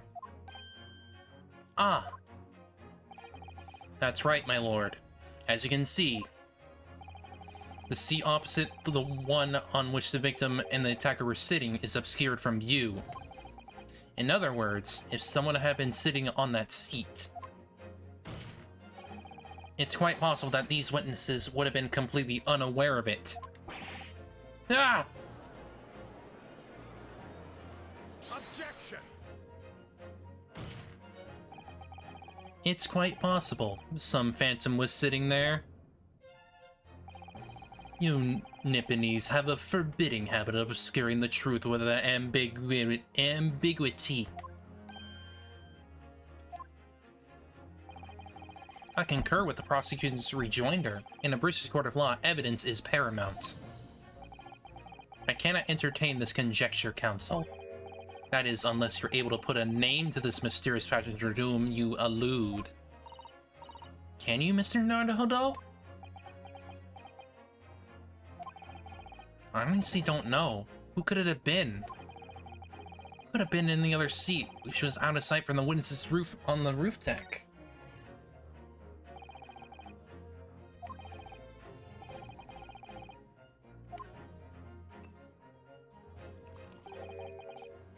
You are a fool.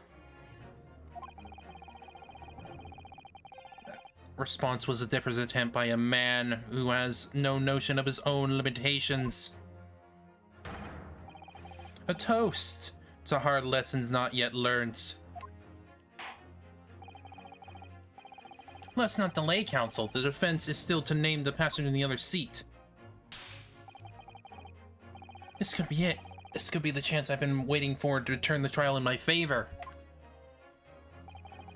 On that night, on the night of the murder, the person occupying the seat in the omnibus cabin that was obscured from view was Magnus McGilded.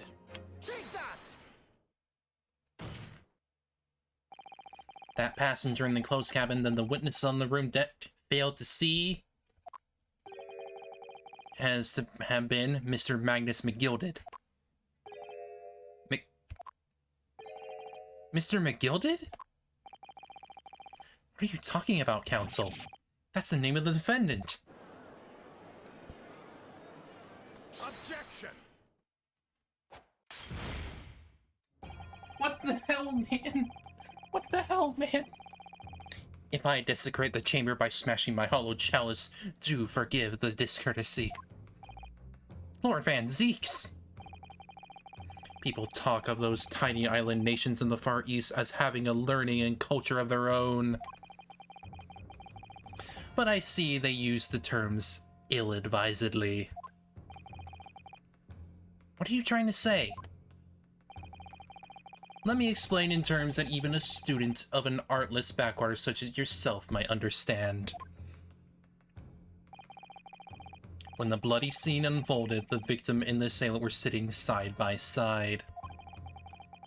Multiple witnesses have attested to the fact. It's the very premise of which this case is built. Objection!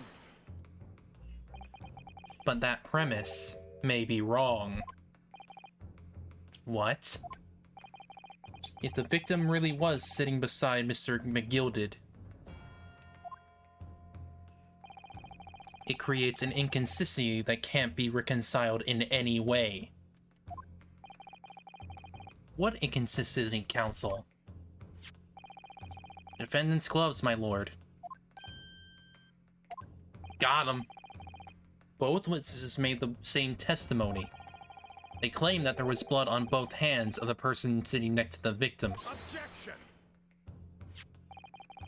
Yet we know the truth to be otherwise. Only one glove bears the gory remains. Objection!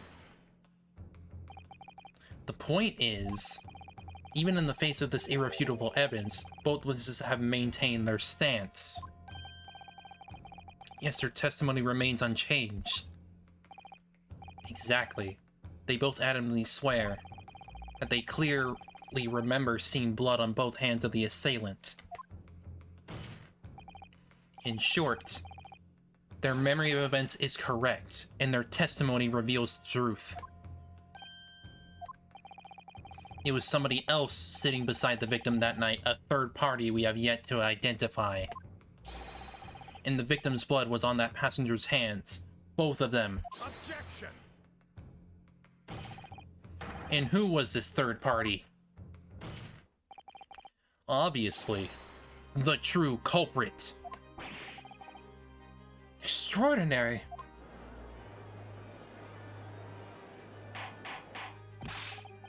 Order, order, order!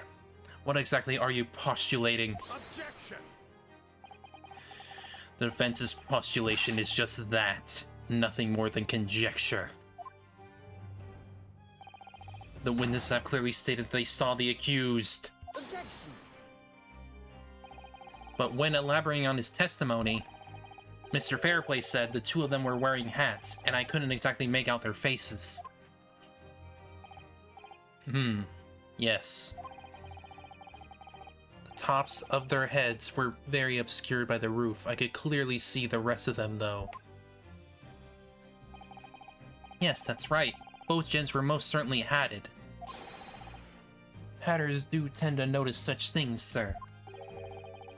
And what particular styles of hat did the two gentlemen sport, Mr. First? I'm afraid I don't remember. And you call yourself a hatter? Style of hat makes no difference. There was no third passenger in that cabin. How can you be sure? Because if there had been, the accused, Mr. McGoda, would undoubtedly have offered to dispose the fact. He was asleep. Unless, that is, you're posing an even more preposterous explanation. That the accused failed to even notice the presence of the true culprit in the very cabin in which he traveled. Ah!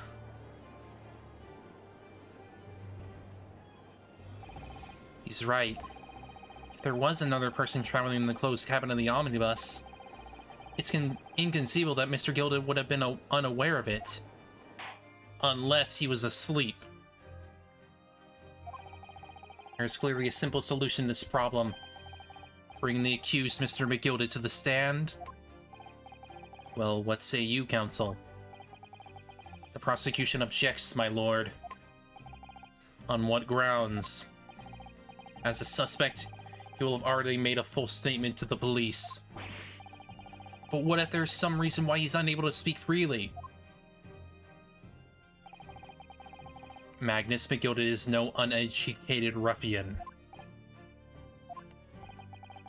It is indeed turns out that the man has been withholding information. You can be sure it has been a most deliberate act. Counsel for the defense, what is your opinion? My lord, should we ask Mr. McGilded to testify or not? Yes, we need to hear what he has to say in order to find out the truth.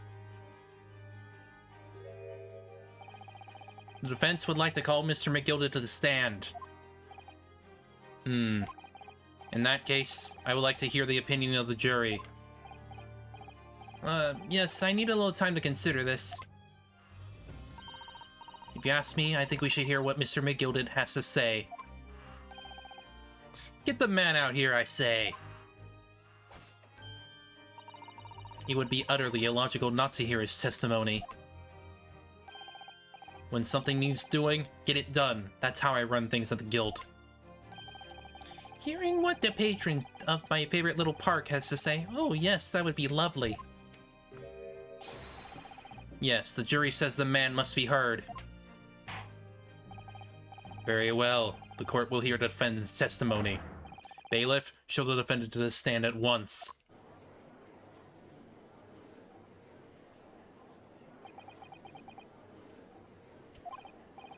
Now maybe what actually happened that night will finally become clear. Maybe. Let proceedings be resumed. Mr. McGilded, have you been listening to the discourse of the day? To be sure I have, my lord. There are now two matters on which the court desires to hear from you. The first is whether or not there was a third party with you in the omnibus cabin as proposed by the defense. The second is that if such a person was indeed present, why did you conceal that fact from the police? Big God, no, it is not in my nature to hide anything at all. Just answer the questions, please. The truth of the matter is, I've been desperate about this all along. Do I tell you all, or keep my mouth shut? Tell us what, Mr. McGilded. The fine fellow representing me is absolutely right. In the carriage of the night with myself on the other man, there was another passenger. It's true? Aye, and 'twas me who helped the little urchin get away after it all happened. You... what?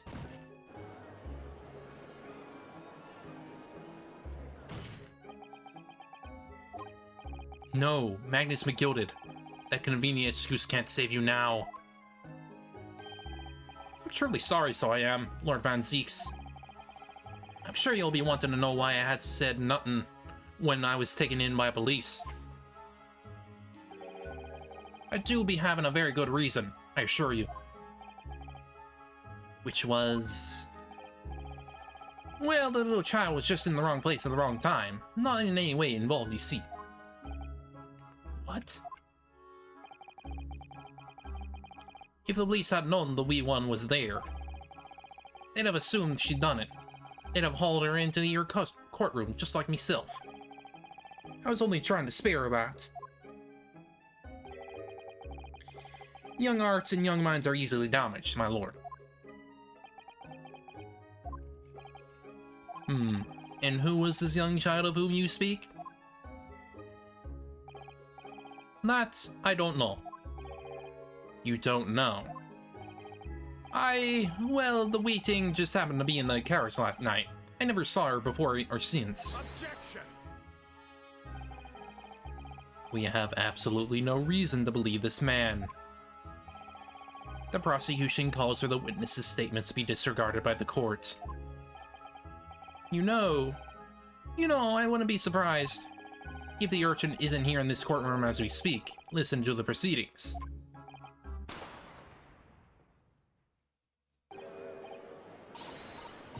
Oh boy.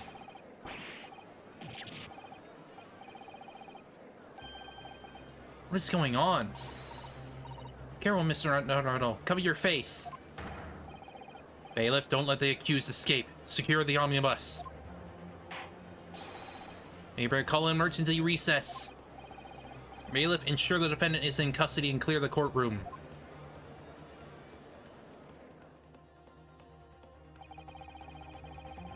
They were hurriedly removed from the smoke courtroom by the bailiff. Amid scenes of chaos, as people stumbled over another in their desperation to flee the chamber. We had no idea what was happening. All we knew was that, for the time being at least, the trial was suspended.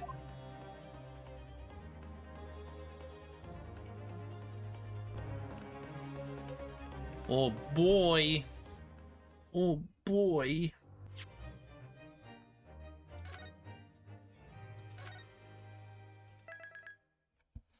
Oh boy.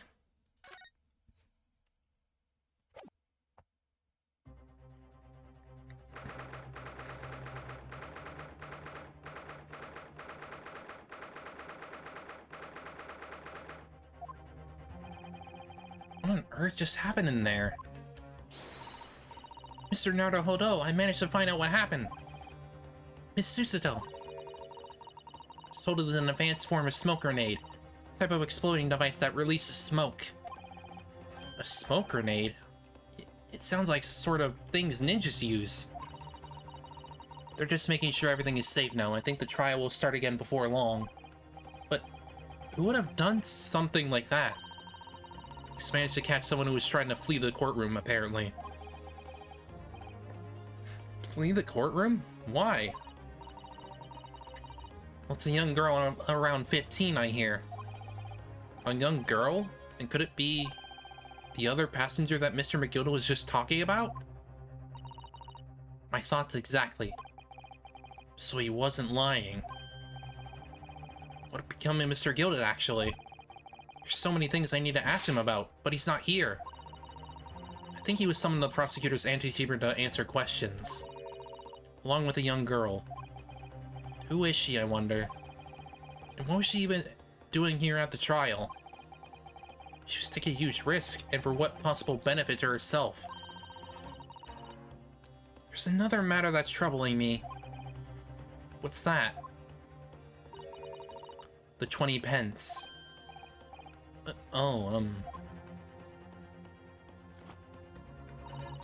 According to the coachman, Mr. Beppo,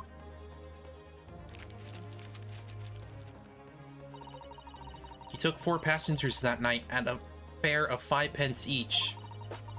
That comes to a total of 20 pence exactly. Now it seems there were, in fact, 5 passengers. Which means the figures don't seem to add up again. He's right. It's strange. Counsel for the defense, kindly proceed into the courtroom. Trial will recommence in 5 minutes. Oh, thank you, officer. We'll go in straight away. Well, whoever she is, I imagine this young girl will be asked to take the stand and testify now. I really can't imagine what she's going to say, but it could alter the whole direction of the trial. Almost soon enough, Miss Susato. Yes. Yes.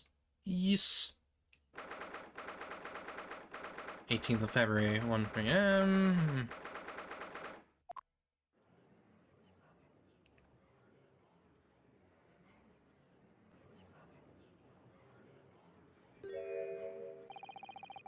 There's the young girl next to Mr. McGilded. Look.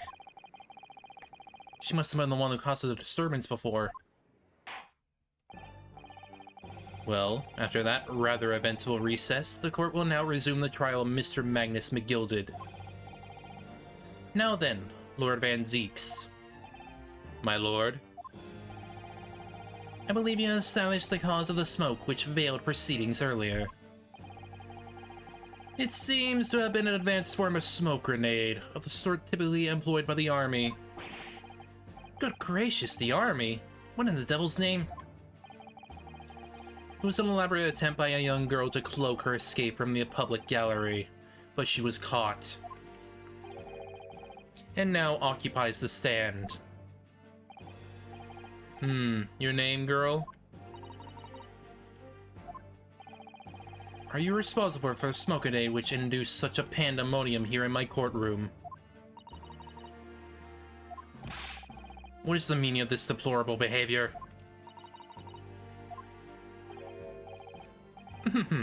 If I may, my lord. Yes, Mr. McGilded? I think perhaps I ought to explain here. Why is it perhaps that this wee lass was here in the first place, and why she tried to bolt like that? 'Tis all tied up with the events of that night, so it is.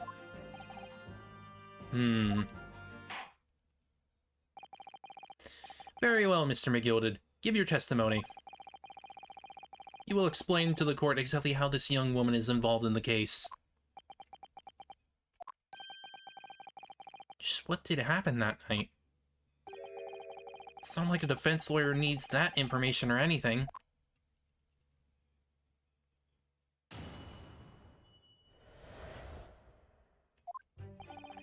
On the night in question, I took the back seat in the omnibus and promptly nodded off. Then begorra, a loud thud and wee scream woke me up with a fair start. There was a fella collapsed on the floor at me feet, so I sat him up in the seat across from me. Then I turned to... wait.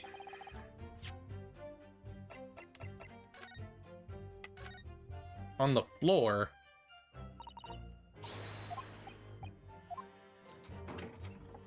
Oh! Wait a minute.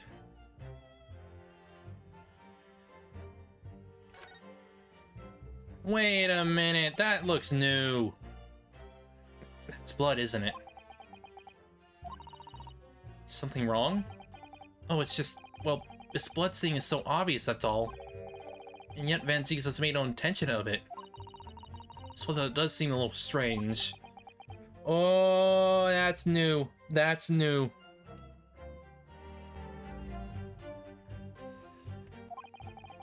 Why do I have such a bad feeling about this? That's because it's new. They're putting someone has put new evidence in here. Sneakily. Oh.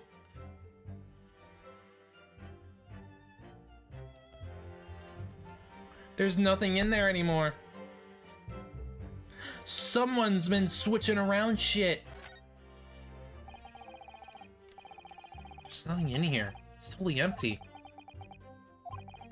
Something doesn't seem right here, but I can't put my finger on what it is. There's nothing in there anymore. That's why. Because there was stuff in here. Now it's not. Everything's lining up.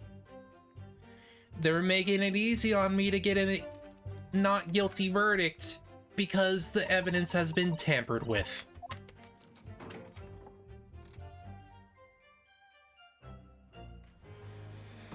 It has been tampered with.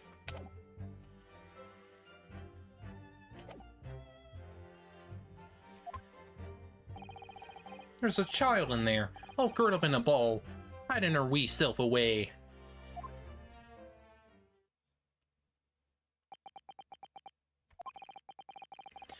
I remain somewhat baffled, I confess, but from what I gather on the night in question, this girl was indeed riding in the omnibus, is that correct?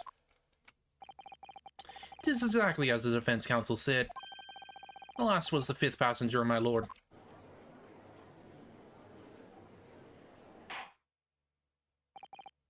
Very well.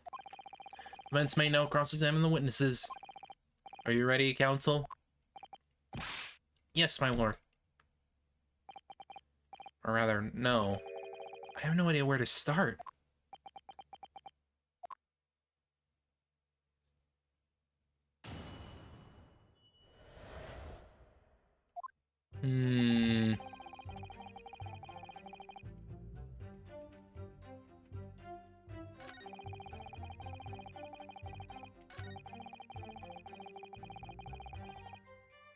Hold it! But when you first got in the omnibus, were there any other passengers already on board? there were not. The cabin was empty, and there was no one on the roof deck either. You were the first passenger that worked? I see. Aye, and that's why I took the back side as I did. It is the most comfortable, so it is. Could you explain exactly what you mean by the back seat? By all means, 'tis how you already described it earlier. I'm talking about the seat opposite of the one with the poor gentleman who was stabbed while I was sitting. Like I said, 'tis the most comfortable and where I feel most at ease. And of course, I enjoy gazing through the skylight from time to time as well.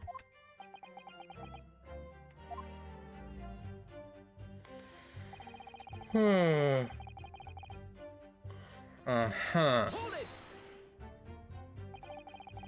Loud thud, you say? In a scream? Aye, that's right. How can I explain it? It was just like the sound of someone falling to the ground. That sort of noise.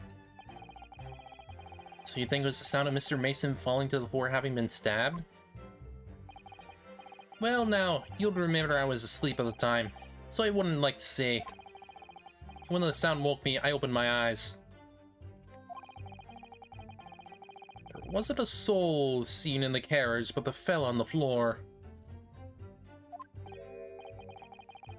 You didn't see anyone. But at the same moment, you did hear a scream? Ah, from the seats above you on the roof deck, I presume? Not above me, no, my lord. 'Twas from the inside of the cabin. But I wasn't altogether thinking about this scream. No, I was too stunned by the desperate sight before me eyes. There was a fellow collapsed on the floor at me feet, so I sat him up on the seat across from me. You sat him up? The victim, you mean?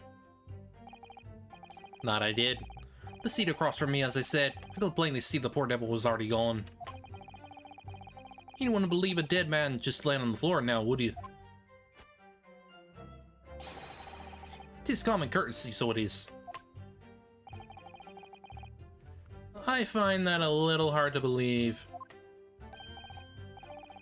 Ada! Lord Van Zeeks, now why would that be? You wake to find a man lying dead at your feet in a carriage. Any normal person would hail the cabman. An upstanding member of London society, that is. Well now, as you know, I'm in something of a special line of business. The business of lending money at exorbitant rates of interest. Unfortunately, my lord, not everyone is thankful for the help I offer them, and some would even see me dead. So I do try, where at all possible, to avoid getting myself entangled with trouble. Are you suggesting we're going to leave the man there? Heavens alive, no! I was always intending to report it, so I was. Only, I had in mind to find out whys and wherefores first. The whys and wherefores? Right you are. There were some details I wanted to understand before anyone else got to meddling. That wee scream I heard, for example. Wouldn't your good self just do just the same? Yes, the scream he says he heard at the same time as the thud of the victim collapsing.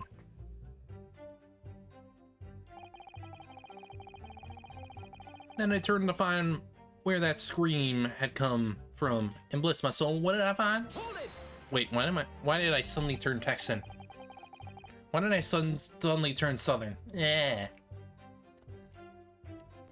I'm afraid I don't understand. Shouldn't have told the court that there was no one else in the carriage except yourself and the victim. So I did, sir. So I did. As far as I could see, that is. What do you mean by that? Well now, 'tis a queer thing. The wee scream I heard as I woke up. Why am I suddenly turning Southern? I don't get it. What am I doing? It came from, if you'll excuse me the vulgar expression, under me backside. Oh my god, I'm doing it again. Good gracious. On your backside?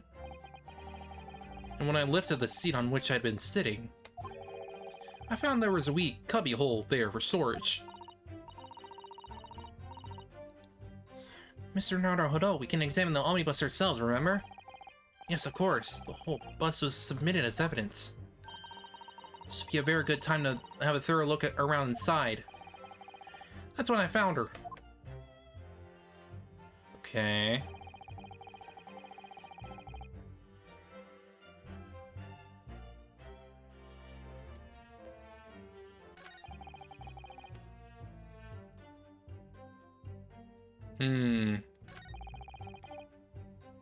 Hold it! You say she was hiding herself? Aye, that's right. It was hard to see in the damn lamplight, but she was all curled up in a wee ball.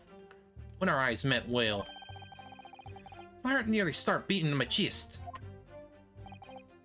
God, I am devolving. Ugh, you're really overacting this.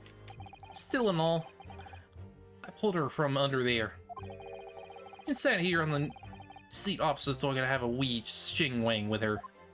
Oh my god, I should just stop. That's right, just next to the dead gentleman there. Is that this young girl next to the corpse, sir? Well, as I'm sure I mentioned, as a gentleman and myself all can find myself in mortal danger. So, I need to find out just who this urchin was, you see. While I was in the middle of talking with her, I heard another scream, a fellow's voice this time.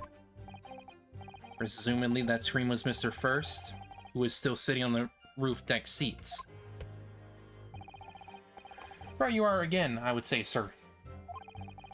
Looking down through the skylight, he must have seen this young girl and the gentleman with a knife in his belly. In other words, the previous witnesses did in fact see you at all, Mr. McGilded.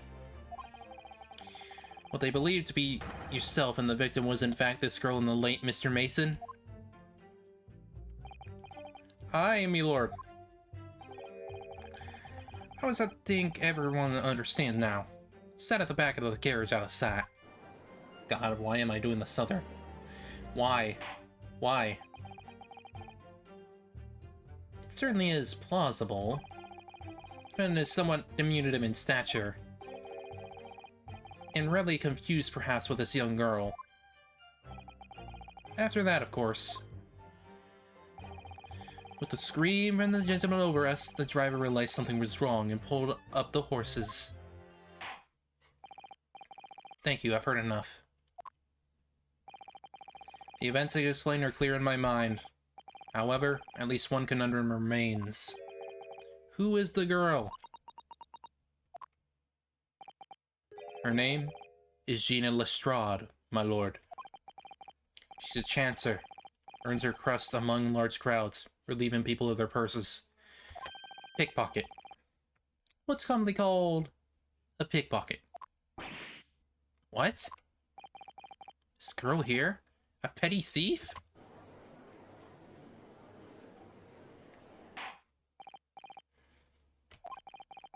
Is this true, Miss Lestrade? Miss Lestrade, you will answer the question. Ah! How dare you? What is the meaning of this? Shot with smoke. Ah! The girl! She's gone! Open your eyes. I'm over here. I'm over here. Good gracious, how? What was the point in that little sidestep? I know what you lot are thinking. Grown-ups are all the same. God damn it. This dirty little dipper, you'll say, slipped up and got caught on the job. She got herself back in the corner. She not. Why am I doing this southern? Knife in the gent. Go on, that's what in your heads, ain't it? No, not at all. It's a court of law. We're here to determine the truth, not cast.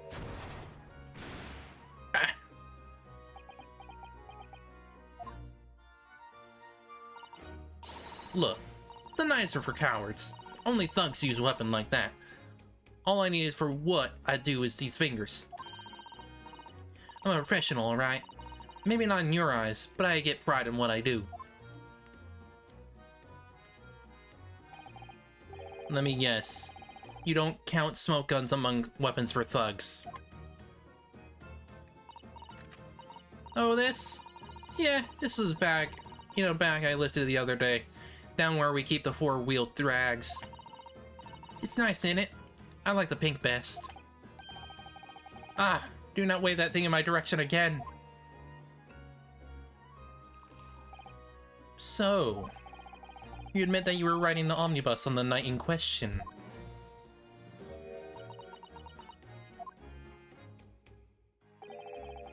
Tis alright, lass. You can tell him the truth now. Alright. Yeah. It's just like the Irishman said. The Irishman. The Irishman. Court accepts this Miss Gina Lestrade as a valid significant witness in this case.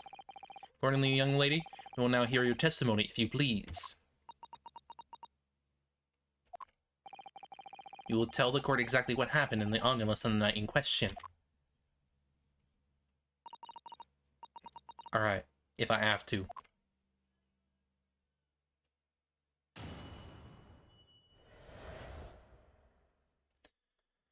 Alright.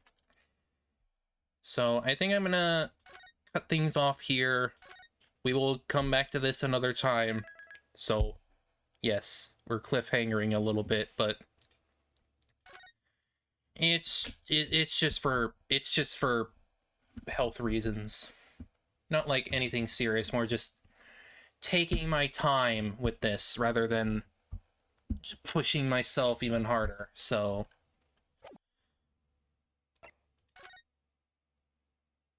I already saved, so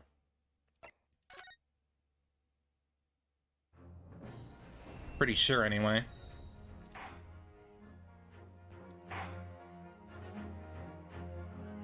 Yeah, that is it. Okay.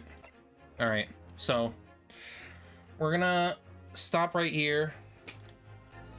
I know I'm cliffhanging a little bit, but that's fine. I'm pretty sure we're gonna be finishing up the case next time we play, so we'll be good. Anyway, thanks for coming. Tomorrow it's gonna be a hangout day, so we're just gonna be doing whatever, really. So yeah, thank y'all for coming, and I hope y'all have a good rest of your day, and I'll see y'all tomorrow. I'll see y'all later, okay? Take care.